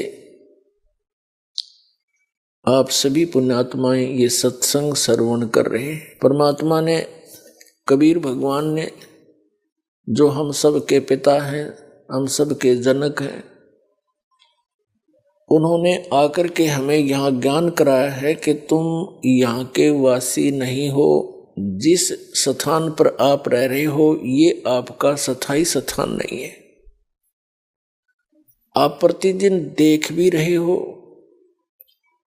सैकड़ों की संख्या में व्यक्ति आपके ही नोटिस में, नॉलेज में, समाचार पत्रों के माध्यम से या किसी और रिश्तेदारी में प्रतिदिन इस सारे साजबाज को छोड़कर अचानक मृत्यु को प्राप्त हो जाते हैं। ये लोक रहने का है। परमात्मा कहते हैं साथी हमारे चले गए। परमात्मा कबीर जी सारा उदाहरण अपने ऊपर ही एप्लीकेबल किया करते थे। दूसरे ने कहे तो नाराज हो जा। हमको ये मालूम है किसी ने रहना नहीं, सब ने मरना, और किसी ने न्यू कह दे मृत्यु हो जाएगी जब क्या करेगा, तो जिस ज्ञान से पहले न्यू कहा करते क्यों मृत्यु तेरी हो जा, हमारी क्यों है। इसे पक्के हुए बैठे थे कि न्यू किसा कह दिया मृत्यु हो जा, इस बात का दुख मान जाते थे। तो इतनी बुद्धि है हमारी, हम सत्य को स्वीकार करने के आदि नहीं रहे। सामने देखकर भी हम कबूतर की तरह आंखें बंद कर लेते हैं। तो ये आंखें बंद करें काम नहीं चल रहा है, ये खोलनी पड़ेंगी। जैसे पवित्र वेदों में प्रमाण दिया कि वो परमात्मा सतलोक में रहता है, तो उसके तीसरे भाग में 3 पोर्शन है सतलोक के। सबसे ऊपर वाले स्थान पर परमात्मा कबीर जी का अपना निज स्थान, बहुत बड़ा एक मंदिर नुमा गुंबद है, उसके बीच में परमात्मा विराजमान है, यानी बहुत बड़े सिंहासन पे, सिर पर मुकुट है जैसे राजा लोग पहनते हैं। राजा तो असली में वही है, बाकी तो कृत्रिम राजा है। 10 दिन के चौधरी फिर मृत्यु को प्राप्त करके गधे बने पावे, क्या के राजा ही है। अगर राजा है तो वो एक ही है, बाकी तो नकल कर रहे हैं उसकी। सिर पे मुकुट है, ऊपर छत्र है और सुंदर शरीर है परमात्मा का, मनुष्य दृश्य है, उसका नाम कबीर है। 3 पोर्शन है, 3 स्थान अलग, उसमें 3 व्यवस्था है। परमात्मा के दूसरे नंबर पर फिर हंस रहते हैं, यानी केवल नर रूप में। उससे फिर सेकंड लास्ट के अंदर बहुत बड़ा, चारों तरफ बड़े बड़े बाग बगीचे, सदाबहार वृक्ष है, पहाड़ हैं, झरने बहते हैं, सरोवर हैं, बड़े बड़े दरिया और दरियाएं बह रही हैं दूधों की, अमृत सरोवर है। और उसके साथ ही ऐसी ही सृष्टि है, नर और नारी करके ऐसी सृष्टि है। सबके परिवार हैं, बाल बच्चे हैं, बहुत सुंदर सुंदर मकान बने हुए हैं और बहुत बड़े बड़े पार्क हैं वहाँ पर, प्रत्येक परिवार के। जो सुविधा हम यहाँ कोशिश करते हैं, जैसे थोड़ा सा कोई अच्छा रोजगार हो जाए, किसी व्यक्ति का कोई अच्छा अधिकारी बन जाता है तो बड़ी कोठी बनाता है, आगे बहुत बड़ा लॉन बनाता है, उसमें बाग बगीची बनाता है, पार्क बनाता है, उसमें झूले डालता है। ये तो नकली है। कल मृत्यु हो जा, परसों गदा बना पावे, धीरे धराए रह गए और वो सुख नहीं, मानसिक सबको शांति नहीं किसी। और वहां पर ये सारी सुविधा थी जिसको यहाँ खोज रहे हैं, या वो वस्तु हो ही नहीं सकती, उसका कुछ एक थोड़ा बहुत एक नकल सी कर रहे हैं। तो वह सब सुविधाएं आपको उपलब्ध है। आपके सभी स्थान जहां आप रहा करते थे वो खाली पड़े हैं। तो परमात्मा क्या बताना चाहते हैं कि आप यहाँ के वासी नहीं हो, आप सतलोक में रहा करते, वहाँ सारे सुख थे और अपने पैर पे आप कुहाड़ा मार लिया। ये दास एक जूनियर इंजीनियर था, इसमें कंस्ट्रक्शन सिविल के अंदर हरियाणा में, इरिगेशन डिपार्टमेंट। तो वहां पर एक बहन अपने 2 बच्चों को लेकर मजदूरी करने आई और वह लड़की मजदूरों की जैसी नहीं लगे थी। फिर भी कोई इतना विशेष ध्यान नहीं किया, मैं कोई बात नहीं, पता नहीं परमात्मा किस घर में कैसा बालक हो जाए। फिर वो रो रही थी, रोने लगी। कुछ देर बाद दूसरे तीसरे दिन जब हम दोबारा गए, उससे पूछ बैठा, बहन क्या बात है, क्यों रो रही हो? वहीं पर और कई मजदूर बैठे थे, बेलदार वगैरह, उनकी पत्नियां थी। वह बहुत बुरी तरह रो ही रही थी। उसने थोड़ी सी देर बाद से फिर बताई साची कि मैं ऐसे ऐसे एक बहुत बड़े घर की बेटी थी, सेठ है मेरा पिताजी, बहुत बड़ा पैसे वाला, और मुझे सारी सुविधा थी, और जो मेरा पति है ये हमारे यहाँ नौकर रहा करता, और मैं इसके जाल में फंस गई। मैं इतनी प्रभावित होगी, मेरे माता पिता मेरे आगे रो भी दिए, उन्होंने मेरे पैर भी पकड़ लिए, बेटी कुछ भविष्य देख ले तू अपना, तू कहाँ जा रही है, रोटी टाइम पे मिले नहीं, क्या हाल होगा तेरा, लेकिन फिर हम तेरे को घर नहीं बढ़न देंगे, या तू पक्की सोच लिए। मैंने एक नहीं मानी और इस मेरे पति की बात में इतनी फंस गई, हम वहां से घर से भाग गए। अब ये जो मैं पैसा लेकर आई थी, 1-2-4 लाख रुपए, वो खर्च खरीदी, सारा शराब पीता है। अब मैं मजदूरी करती हूँ और वो मेरे पैसों से शराब पीता है, और बोल लूँ तो मैंने रोज कूटे। अब कोई मेरा वाली वारस रहा नहीं कि तो मैं दुख रोज दूं जाके, मैंने अपने पैर पे आपको आड़ा मार रखे। तो पुण्यात्माओं, आज आपकी वो दशा है, आप उस समर्थ ने छोड़ के इस कंगाल के साथ आ गए, और यहाँ हर एक चीज का टोटा, समय पर टूक नहीं, वर्षा हो जा, 2 दाने हो जा, ना भूखे मर जा, अकाल गिर जा। उस समर्थ को, उस स्थान को छोड़कर आप यहाँ भिखारी बन गए, और वहां सदा व्रत था, यहाँ टाइम पर टूक नहीं मिल रहा। 90% व्यक्ति दुखी है, यहाँ 90% हैंड टू माउथ है, और कम से कम विश्व के 20-30 बल्कि 40% आदमी मांस खा के गुजारा कर रहे, मछली कोई खाने नहीं, ये खाने की चीज है, नरे पाप कमाने। तो कहने का भाव ये है पुण्यात्माओं, हम गलत स्थान पाएंगे, या वह वस्तु है ही नहीं जो हमने, जिसकी हमें आवश्यकता है, अति आवश्यकता है। किस किस चीज की आवश्यकता है? तो मृत्यु नहीं होनी चाहिए, अगर हमारी मृत्यु ना हो, हम फिर भी से ढीठ हो रहे हैं, कत कोई दिक्कत नहीं थे, हाथ भी कट जाए, पाँव भी कट जाए, मृत्यु ना होनी चाहिए। अरिया भी कंपलसरी। दूसरा, बुढ़ापा नहीं होना चाहिए, कोई वृद्ध होना पसंद नहीं करता, सारे होंगे। फिर आप देख रहे हो जहाँ सारी सुविधा चाहिए, बड़ी कोठी, सबकी इच्छा है बड़ी कोठी हो, कार हो, पार्क हो, डली हो, सरोवर हो स्नान करने, तो ये सुविधाएं आप यहाँ खोज रहे हो जहाँ 7 जन्म भी 100 असंख्य जन्म नहीं पा सकते आपको। ये सतलोक में है, आपकी ज्यों की त्यों रखी है, वहां आपका सारा सामान सुरक्षित है। लेकिन आपकी बुद्धि कद सेट होएगी जिस दिन आपकी बुद्धि यहां से इस ज्ञान से हटेगी।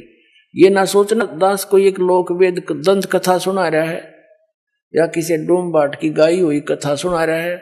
ये तो वो वचन सुना रहा है जो परमात्मा ने स्वयं अपने घर का भेद दिया करके, और जिन महापुरुषों को साथ ले गए फिर वापस छोड़ा, उन्होंने इसलिए छोड़ा था कि ये मेरे गवाह बन जाए, फिर बाद में मेरे बच्चों को गवाही दे जाए कि सचमुच कबीर इज गॉड, कबीर परमात्मा है और सतलोक में ये सारे सुख हैं।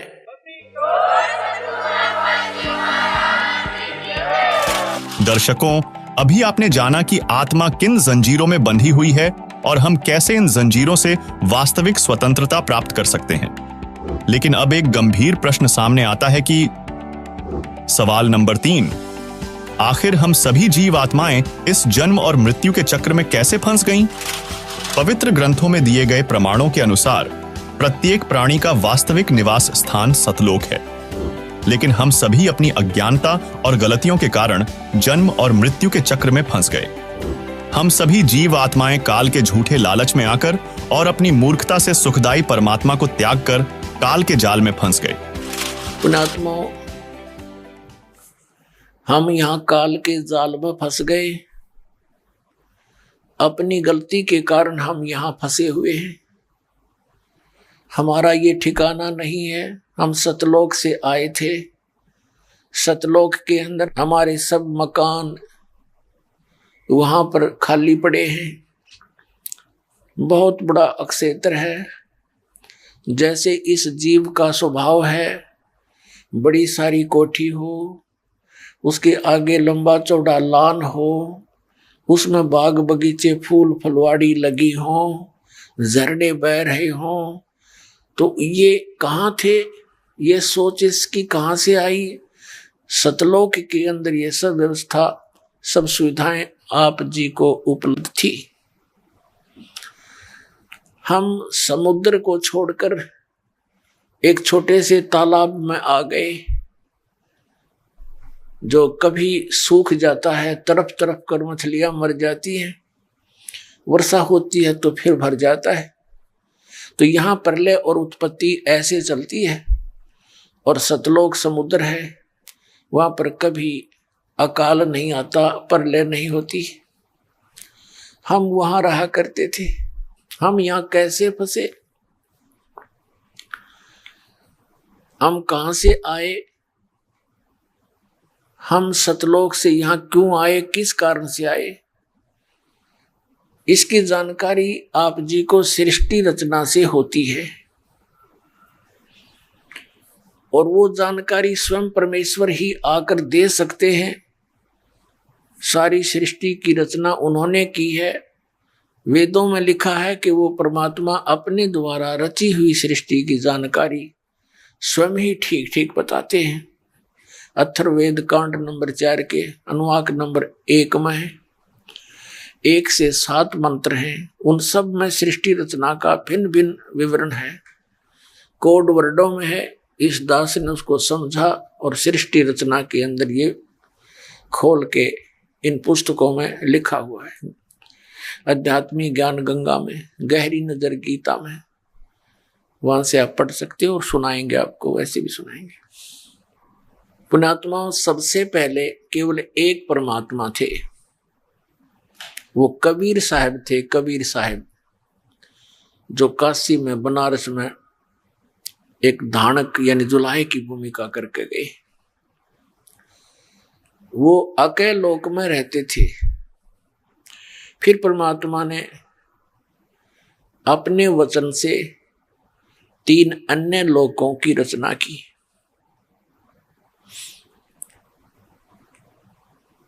अकय लोक से नीचे अगम लोक, उससे नीचे अलख लोक और सबसे नीचे सतलोक। और वही कबीर देव, कबीर साहब अन्य 3 लोकों में भी स्वयं ही अन्य रूप धारण करके अलग अलग स्थानों पर स्वयं ही विराजमान हुए। अब हम सचखंड से स्टार्ट करेंगे। सतलोक के अंदर परमात्मा ने सबसे पहले एक वचन से 16 द्वीप रचे और साथ में एक मान सरोवर रचा। फिर उसने 16 वचनों से 16 पुत्रों की उत्पत्ति की, जिनमें से एक अचिंत नाम का पुत्र भी है। और 16 पुत्रों को अलग अलग द्वीपों में रहने की आज्ञा दे दी। वे वहां रहने लगे। परमेश्वर ने अचिंत से कहा कि तू आगे सृष्टि रच। अब अचिंत ने अपने वचन से अक्षर पुरुष की उत्पत्ति की। अक्षर पुरुष मानसरोवर में जाकर सो गया, नहाने गया था, वहां लेट गया, गहरी नींद आ गई। वहां श्वासों से शरीर नहीं है सतलोक के अंदर। बहुत देर तक जब बाहर नहीं निकला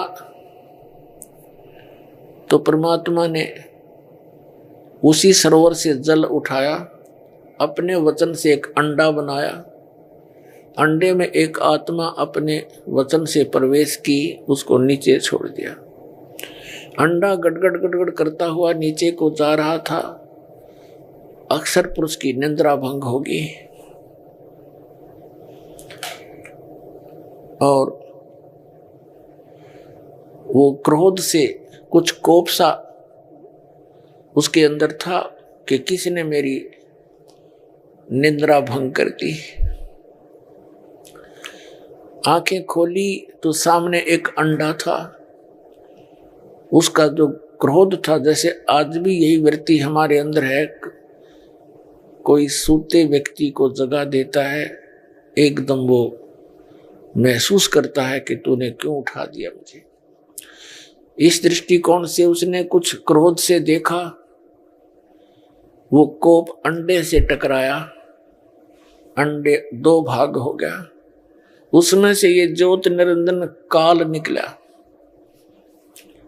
इसको कैल बोलते हैं, कैल। काल तो यो बाद में बना। इसी को सरपुरुष भी कहते हैं, इसी को ब्रह्म भी कहते हैं। परमात्मा ने कहा कि तुम दोनों बाहर आओ। अक्षर पुरुष तुम निद्रा में थे, तुम्हें जगाने के लिए ये सब क्रिया की और बाहर आ जाओ। जब वो दोनों बाहर आ गए, सरपुरुष और अक्षर पुरुष, ये काल ज्योत निरंजन और अक्षर पुरुष, ये दोनों बाहर आए। तब परमात्मा ने कहा कि तुम दोनों जाओ अचिंत के द्वीप में रहो। और अचिंत से कहा कि पुत्र, समर्थ के काम को समर्थ ही कर सकता है। जिसका काम उसी को साजे और करे तो मूर्ख बाजे। अब ये झटका अपने पुत्र को इसलिए दिया था परमात्मा ने कि कहीं ये फिर टांग ना अड़ा दें बीच में। अब इनको दिखा दूं तुम्हारी कितनी सामर्थ्य है, तुम्हारा कितना सामर्थ्य है, तुम कितना काम कर सकते हो। अचिंत ने भी कान पकड़ लिए कि दाता, आपके कार्य को आप ही कर सकते हो। उसके पश्चात परमेश्वर ने हम सभी आत्माओं की उत्पत्ति की अपने वचन से, और हमें सबको अलग अलग द्वीप दे दिए रहने के लिए। सदाबहार बाग बगीचे, सदाबहार सब फ्रूट और सब काजू किस्मत सेब संतरे, और वहां का जल कभी खराब नहीं होता। वहां के दूध दही के सरोवर भरे पड़े हैं, वो कभी खराब नहीं होते। वहां के मानसरोवर से एक सैंपल यहां नीचे पृथ्वी पर भेजा भगवान ने कि आने वाले समय में प्रमाण बनेगा मुझे पहचानने में और सतलोक को जानने में। वहां से एक सैंपल भेज रखे परमात्मा ने, गंगा नामक दरिया, ये सतलोक से आई, निरंजन के प्रथम लोक से फिर इस ब्रह्मांड में प्रवेश हुई। सबसे पहले विष्णु के लोक में आई, विष्णु के लोक से फिर शिव के लोक में आई, शिव के लोक से फिर ये यहां हिमालय के ऊपर आकर के वहां प्रकट हुई। अब ये कैसे आती है?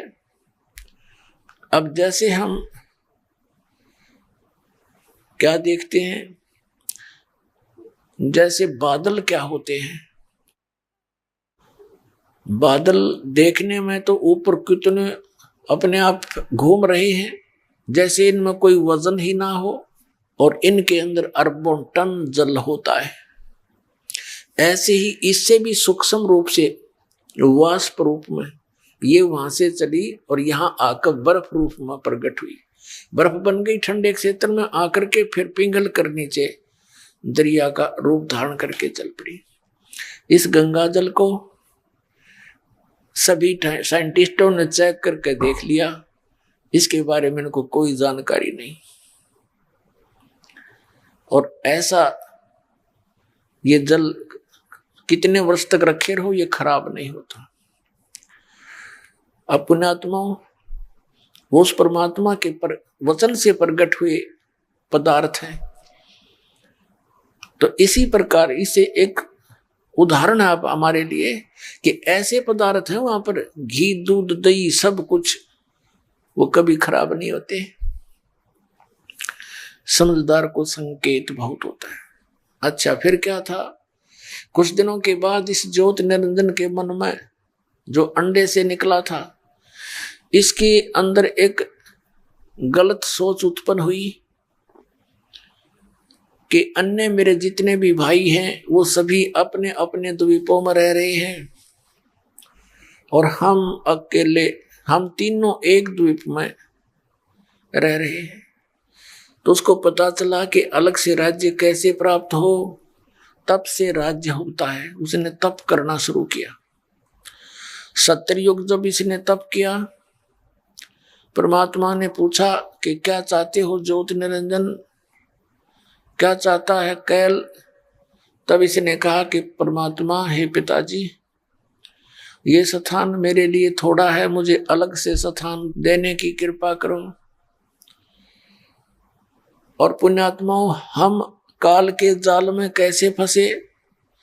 जब ये तपस्या कर रहा था, हम इसको देख देख कर इसके ऊपर आसक्त हो गए कि देखो कितने दिन से खड़ा है, कभी इस पैर पे खड़ा, एक पैर पे खड़ा होकर के तपस्या की इसने, कभी दूसरे पैर को बदल लेता है, कभी उसको उस पे खड़ा हो जाता है, और कितने दिन हो गए हम आसक्त हो गए।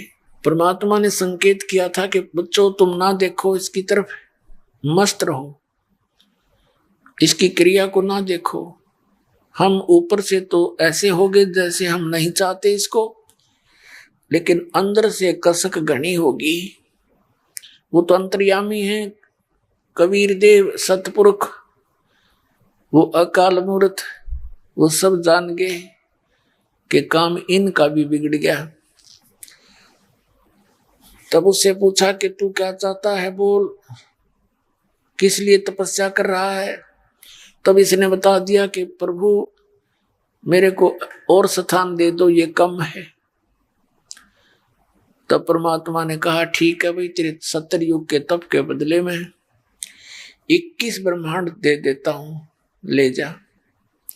21 ब्रह्मांड दे दिए। जैसे एक धनी व्यक्ति अपने पुत्र को उसके हिस्से के 21 प्लाट बांट दे। अब वहां जाकर देखा खाली प्लाट दिखाई दिए, ब्रह्मांड खाली थे। इसने सोचा कुछ सामग्री भी चाहिए जिससे रचना रचूं।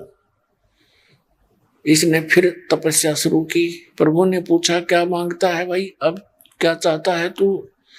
कि हे भगवान, हे पिताजी, मुझे सृष्टि रचने की कुछ सामग्री दे दो ताकि मैं कुछ रचना कर सकूं।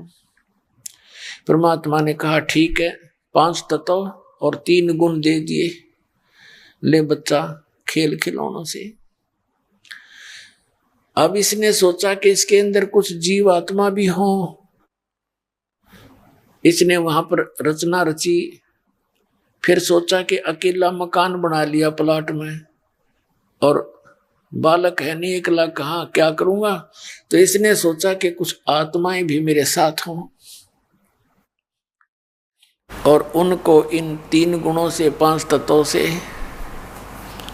अपने हिसाब से रचना रचूं। इसने फिर तपस्या शुरू की। जब 64 युग तक इसने तीसरी बार तप किया, तब परमात्मा ने कहा कि तूने जो मांगा था भाई मैंने दे दिया, अब तू और क्या चाहता है। तब इसने कहा पिताजी मुझे कुछ आत्माएं दे दो, मेरा अकेले का दिल नहीं लगता। तब परमेश्वर ने कहा कि भाई बात सुन, ये मेरा अंश है, मेरी आत्मा है, मेरे शरीर से प्रकट हुई है, इनके प्रति मेरा विशेष मोह है, लगाव है, और मैं इनको तेरे को नहीं दे सकता। तो इनको तंग करेगा मेरी आत्माओं को।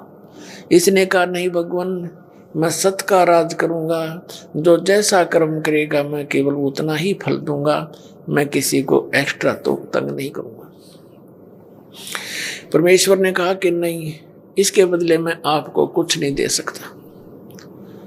हाँ, एक बात है कि यदि कोई सब इच्छा से तेरे साथ जाना चाहता है तो ले जाए इनको। ये ज्योति निरंजन हमारे पास आया, जो जितनी भी आत्माएं चींटी से लेकर हाथी तक, सूक्ष्म से सूक्ष्म जीवाणु और रंग से लेकर राजा तक, जो ही काल के जाल में यहाँ फंसे हुए हैं किस ब्रह्मांड में, ये सभी आत्माएं सतलोक में रहा करती थी। तो वहां हमारे पास ये ज्योति निरंजन काल आया। हम तो पहले ही इसके ऊपर आसक्त थे, इसके आते ही हम चारों तरफ झूम गए इसके। इसने कहा कि मैंने पिताजी से तपस्या करके और 21 ब्रह्मांड लिए हैं, वहां पर स्वर्ग बनाऊंगा, महास्वर्ग बनाऊंगा, हीरे पन्ने जवाहरातों के पहाड़ बनाऊंगा, झरने बनाऊंगा, आप चलोगे हमारे साथ। हमने सबने कहा कि हम तैयार हैं, यदि पिताजी आज्ञा दे तो हम तैयार हैं। अब ज्योति निरंजन परमेश्वर के पास गया और कहा प्रभु कुछ आत्माएं मेरे साथ जाने को तैयार हैं, आपकी अनुमति चाहते हैं। परमेश्वर ने कहा कि चल मेरे सामने तू सभी करती गवा दे, फिर मैं दे दूंगा, भेज दूंगा तेरे साथ। परमात्मा हमारे पास आए, साथ में ज्योति निरंजन। परमेश्वर ने कहा कि जो आत्मा ज्योति निरंजन के साथ इसके लोक में रहना चाहते हैं वो सभी करती दें, हाथ उठाओ। उसमें सब शर्मा गए कि पिताजी के सामने कैसे हाँ करें, नीची गर्दन कर ली और सन्नाटा छा गया। तब परमेश्वर कबीर देव ने कहा सतपुरुष ने कि हे ज्योति निरंजन, आप तो कह रहे थे कि कुछ आत्माएं मेरे साथ जाने को तैयार हैं, ये तो कोई नहीं बोल रहा। तब एक आत्मा ने सोचा कि अब चूक गए तो चूके गए, फिर कभी नहीं जा पाऊंगे इसके साथ। उसने खड़ा होकर कहा कि मैं जाना चाहता हूं उसके साथ। परमात्मा ने कहा ठीक से भाई, तेरा नंबर नोट कर लिया, भेज दूंगा। फिर हमने सब ने सोचा कि कहीं ये अकेला वहां सारा मौज लूट ले, हम रह जाएं। फिर हम सब धीरे धीरे एकदम सारे खड़े हो गए, धीरे धीरे जितने यहाँ फंसे हैं, और कहा जी हम भी जाना चाहते हैं, हम भी जाना चाहते हैं। परमात्मा ने कहा सतपुरुष ने कि ठीक है ज्योति निरंजन, जिन जिन आत्माओं ने आपके साथ जाने की सभी करती दी है, इन सब के नंबर मेरे पास नोट हो गए हैं। आप जाओ अपने ब्रह्मांड में, ये वही थे किस ब्रह्मांड, सचखंड के एक कोने में। जैसे केंद्र है अपना दिल्ली, एक तो दिल्ली शहर है, एक बाहरी दिल्ली गांव है, वो भी दिल्ली कहलाता है। तो इसको ऐसे बाहर के बिल्कुल एंड में, सतलोक के एंड में बाहर भेज दिए वो इसके सारे ब्रह्मांड। और ये आ गया वहां पर।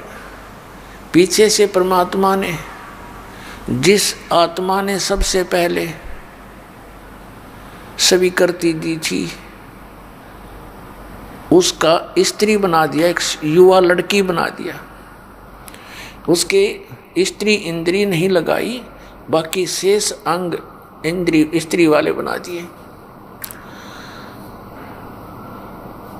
और उसके अंदर हम सभी आत्माओं को बीज रूप में, सूक्ष्म रूप में अपने वचन से प्रवेश कर दिया।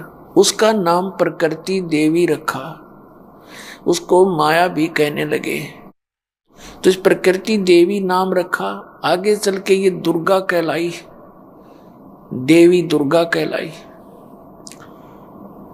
और इससे परमात्मा ने कहा, बेटी मैंने तुझे वचन शक्ति दे दी है, और सभी जीव जिन्होंने उसके पास जाने की, काल के पास जाने की स्वीकृति, सहमति व्यक्त की थी, उन सबको तेरे अंदर बेटा फीड कर दिया है।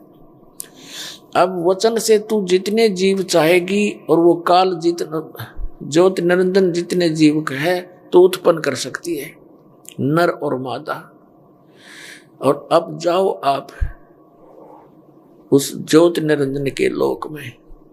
दुर्गा को यानी देवी को वहां भेजने के लिए अपने पुत्र सहजदास से कहा कि सहजदास जा अपनी बहन को ज्योति निरंजन के पास छोड़िया, और उसको बता देना कि जिन जिन आत्माओं ने तेरे साथ जाने के लिए सहमति व्यक्त की थी, सब इसके अंदर प्रवेश कर दिए। और ये लड़की को सब शक्ति दे दी है, जितने जीव तू कहेगा ये पर बना देगी, वचन से उत्पन्न कर देगी। दर्शकों, यदि हम पूरी सृष्टि रचना के विवरण में जाएं, तो वीडियो काफी लंबी हो जाएगी। इसलिए सृष्टि रचना की संपूर्ण जानकारी प्राप्त करने के लिए संपूर्ण सृष्टि रचना वाली वीडियो अवश्य देखें, जिसका लिंक आपको इसी एपिसोड के डिस्क्रिप्शन बॉक्स में मिल जाएगा। इस काल के चक्र से छुटकारा पाने, यानी वास्तविक आजादी और अपने को बनाने वाले परमपिता परमात्मा कबीर जी को प्राप्त करने के मूल मंत्र का ज्ञान होना प्रत्येक मनुष्य को अत्यंत आवश्यक है। यह दिव्य ज्ञान केवल एक तत्वदर्शी संत से ही प्राप्त किया जा सकता है, जो वर्तमान में संत रामपाल जी महाराज हैं, जो जन्म और मृत्यु के चक्र यानी काल से जीव आत्माओं को मुक्ति अर्थात आजादी दिला रहे हैं। अतः आपसे निवेदन है कि तत्वदर्शी संत रामपाल जी महाराज के सत्संगों को प्रतिदिन संत रामपाल जी महाराज YouTube चैनल पर अवश्य देखें, जिससे आपको काल जाल से यानी जन्म मृत्यु से स्वतंत्र होने का मार्ग प्राप्त हो सके। तो दर्शकों, आज आपने जाना वास्तविक आजादी की संपूर्ण जानकारी। आज के लिए बस इतना ही, मिलते हैं अगली वीडियो में।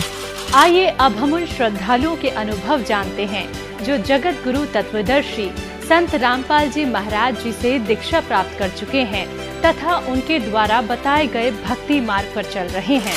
आइए अब सुनते हैं संत रामपाल जी महाराज से नाम दीक्षा लेकर सतभक्ति करके अद्भुत लाभ प्राप्त करने वाले अनुयायियों के विचार। दर्शकों, आज के भागदौड़ भरे जीवन में मानसिक शांति मिलना अत्यंत मुश्किल हो गया है। लोग शांति पाने के लिए वीकेंड मनाने जाते हैं, छुट्टियां सेलिब्रेट करते हैं, पर फिर भी क्षणिक पल भर की शांति के सिवाय कुछ हाथ नहीं लगता। साथ ही शारीरिक कष्टों से तो आज का मानव इस कदर घिरा हुआ है कि उससे निजात पाने के लिए हर धार्मिक स्थलों के दरवाजे खटखटाता है, देवी देवताओं की पूजा अर्चना करता है। कुछ ऐसा ही करती थीं रांची झारखंड की मनिता कुमारी जी। गृह कलेश और दुख कष्टों से इतनी परेशान थीं कि बस सुख शांति की ही कामना भगवान से किया करती थी, जिसको पाने के लिए इन्होंने देवी देवताओं को पूजा, तीर्थ व्रत किए और 10 वर्ष जय गुरुदेव पंथ में बिताए। एक दिन ये प्रभावित होती हैं टीवी चैनल पर चल रहे एक संत के आध्यात्मिक विचारों से। इन्होंने हर उस पहलू पर नजर डाली जो उस संत को अन्य संतों से अलग कर रहे थे। सोच विचार कर उन संत जी से नाम दीक्षा ग्रहण की और हर वो सुख मिला जिसकी इन्हें तलाश थी। दर्शकों, टीवी चैनल पर आ रहे वो संत कोई और नहीं बल्कि तत्वदर्शी संत रामपाल जी महाराज जी थे, जिन्होंने मात्र आशीर्वाद से इनका जीवन खुशहाल कर दिया। इनका शारीरिक कष्ट दूर हुआ, मां की भूत प्रेत बाधा दूर हुई, घर में से नशे का अंत हुआ और सर्व सुख शांति मिली। अब सुनिए मनिता कुमारी जी की संपूर्ण आध्यात्मिक सफर की कहानी। जी नमस्कार। नमस्कार सर। क्या नाम है जी आपका? मनिता कुमारी। बहन जी कहाँ से आए आप? हम रांची झारखंड, गांव पुंदाक। बहन जी, संत रामपाल जी महाराज जी से जुड़ने से पहले क्या भक्ति साधना करते थे? संत रामपाल जी महाराज से जुड़ने से पहले देवी देवताओं की भक्ति करते थे। उसके बाद जय गुरुदेव पंथ में जुड़े। जय गुरुदेव पंथ में जुड़े 10 साल तक रहे जय गुरुदेव पंथ में। उसमें कोई भी लाभ नहीं मिलने लगा। उसके बाद इतना तीर्थ व्रत किए फिर भी कुछ भी लाभ नहीं मिला। किस प्रकार का लाभ आप चाह रहे थे जय गुरुदेव पंथ से? घर में भी शांति चाहिए, सब कुछ लाभ चाहिए। जैसे शरीर में भी दर्द होता था वो भी नहीं मिल रहा था। घर में भी लड़ाई उड़ाई होता था। घर में ड्रिंक सब करते थे। फिर माँ बेटे यानी कि पिताजी भी लड़ाई करते थे, भैया से भी लड़ाई होता था। बहुत घर में अशांति था, कोई ठीक नहीं था। देखिए बहन जी, आप 10 साल से जय गुरुदेव पंथ से जुड़े हुए थे। आपने और भी बहुत सारी पूजाएं की है। जैसे कि आपने बताया कि आप झारखंड से बिलोंग करते हैं और संत रामपाल जी महाराज जी हरियाणा से हैं। झारखंड से इतनी दूर हरियाणा में संत रामपाल जी महाराज जी के बारे में आपको कैसे पता चला? हम लोग टीवी चैनल खोले। मेरा भैया एक दिन टीवी चैनल खोले। उस चैनल में संत रामपाल जी महाराज का सत्संग आया। 10 मिनट से 5 मिनट हम लोग देखे सत्संग। तो सत्संग में अच्छा प्रवचन बता रहे थे संत रामपाल जी महाराज ने। तो उस सत्संग को देखते देखते हम लोग को मन आकर्षित होने लगा। उसके बाद पता भी नहीं था कि चैनल के कौन चैनल में देता है कह के। फिर ख़त्म हो गया पूरा ये सत्संग। उसका दूसरा दिन जब हम लोग चैनल खोजने लगे तो चैनल भी नहीं मिलने लगा। पता भी नहीं था कि कै बजे से देता है उसको। फिर 2-3 दिन हम लोग ऐसे ही ट्राई किए टीवी में। फिर एक दिन अचानक आ गए तो उस टाइम को हम लोग लिख लिए कि 7:30 बजे से चालू होता है। उस दिन से लगातार हम लोग 1 साल तक सुने सत्संग। पहले जय गुरुदेव में थे तो ज्ञान उतना नहीं ना था, इसलिए फिर 1 साल तक हम लोग सत्संग सुने। और मन में भी परमात्मा का खिलाफ होने लगा कि इतना हम लोग का गुरुजी इतना दिन से दे रहे हैं और कम दिन से दे रहे हैं, ये सब सही नहीं बता रहे हैं कह के संत रामपाल जी महाराज को भला बुरा बोल दिए, माफ़ करे मालिक। फिर वैसा ही में कहने लगे। फिर अचानक एकदम बहुत सत्संग ऐसे ग्रंथ सबको खोल खोल के बताने लगे। संत रामपाल जी महाराज ने कैसा ग्रंथ में क्या चीज़ दिया हुआ है, गीता को खोले, वेद को खोले, पूरा चीज़ दिखाने लगे डिटेल से। पूरा ब्रह्मांड को बताने लगे कि इसमें सही कौन भगवान रहते हैं, कहाँ कहाँ ब्रह्मा जी, कहाँ विष्णु जी, कहाँ क्या क्या है, सबको बताने लगे। उसमें समझ में आ गया। फिर उसके बाद जाके सत्संग सुनते सुनते हम लोग का दिमाग में घुस गया। फिर संत रामपाल जी महाराज का उपदेश ले लिए। आपने संत रामपाल जी महाराज जी का सत्संग आपने लगातार 1 साल तक सुना और आपने हर एक उस पहलू पर नज़र डाली जो संत रामपाल जी महाराज जी को अन्य संतों से अलग करते हैं। तो वो कौन कौन सी बातें हैं जिसे अन्य संतों व संत रामपाल जी महाराज जी को अलग करती है? संत रामपाल जी महाराज ने शास्त्र के अनुसार भक्ति बताते हैं। कोई गलत का बात बताते नहीं। और जो गुरुओं बताते हैं वो शास्त्र विरुद्ध साधना करने के लिए बताते हैं। और जो संत रामपाल जी बताते हैं वो बताते हैं कि साधना करने से ये लाभ होगा, वो लाभ होगा, सतलोक जाना है, मोक्ष की प्राप्ति होगा। और जो अन्य गुरु है वो लोग ये चीज़ नहीं बताते। वो लोग बोलते हैं कि कर्म किया है तो भोगना ही पड़ेगा। और संत रामपाल जी का बोलते हैं कि गुरु जब किए हो और जो गुरु किए हो और तेरा कर्म ही नहीं कटेगा तो फालतू गुरु है कह के बताते हैं संत रामपाल जी महाराज। संत रामपाल जी महाराज जी ने अपने ज्ञान में ये बताया कि भक्ति करने से पापकर्म कट जाते हैं। जब आपने संत रामपाल जी महाराज जी से नाम दीक्षा ली तो आपको क्या क्या लाभ मिले? संत रामपाल जी महाराज के चरण में हम लोग गए तो हम लोग को बहुत लाभ हुआ। मेरा शरीर में बहुत दर्द देता था, वो भी प्रथम नाम लेते ही मंत्र करने से ही मेरा पूरा दर्द खत्म हो गया। जो संत रामपाल जी महाराज जो मंत्र देते हैं वो मंत्र में इतना शक्ति है कि जितना अंदर में बीमारी रहता है वो दूर हो जाता है वो मंत्र के करने से ही। और कोई लाभ? और ये एक लाभ और है कि मेरा भैया सब आ रहे थे सत्संग सुन के, रास्ते में ऐसा एक्सीडेंट हुआ जैसा लग रहा था कि गाड़ी अगर मार देता तो वो लोग पिसा जाते। फिर भी परमात्मा संत रामपाल जी महाराज ने ऐसी दया की कि एक खरोंच भी नहीं आया वो लोग को। फिर सच मेरा माता पिता का घुटना में पूरा दर्द दे रहा था, दोनों घुटना चलने में नहीं सक रही थी। संत रामपाल जी महाराज ने ऐसे चमत्कार कर दिए कि दोनों का घुटना दर्द खत्म हो गया। मेरे माता पिता को यानी कि बहुत दिन से भूत प्रेत का बीमारी था। मेरी माता को जो अंदर में उसको सब बोलते थे कि डाइन है, ये है, सबको खाती है कह के सब कोई बोलते थे। मगर परमात्मा ने ऐसी दया की, यानी कि परमात्मा ने ऐसी दया किए कि पूरा उसका अंदर में जो पेट यूनी था वो बाहर निकल गया। अब लोगों का कहना मुंह में बंद हो गया है। क्या आपके परिवार में संत रामपाल जी महाराज जी से जुड़ने के बाद सभी सुख शांति से हैं? संत रामपाल जी महाराज के शरण में आने से ही हम लोग का घर में सब सुख शांति आया है और अब सब परिवार अच्छा से रह रहे हैं, कोई टेंशन नहीं है। देखो संत रामपाल जी महाराज जी आज जेल में हैं। आप झारखंड से चलकर इतना दूर हरियाणा में हिसार में क्यों आते हैं, जबकि संत रामपाल जी महाराज जी तो जेल में हैं? संत रामपाल जी के ऐसे गुरु है जो बिना कसूर का उसको जेल में डाला गया है, उसका कोई कसूर नहीं है। भगत समाज को आप क्या संदेश देना चाहते हैं? भगत समाज को संदेश तो हम नहीं दे पाएंगे, संत रामपाल जी महाराज ही संदेश दे सकते हैं। प्रार्थना कर सकते हैं कि भगत समाज जितने भी है माताएं बहनें संत रामपाल जी महाराज का सत्संग सुने, उसका प्रवचन सुन के और जो कहते हैं वो मंत्र लेके अपना कल्याण कराए, मोक्ष की प्राप्ति करें। जी धन्यवाद। सत साहेब सर।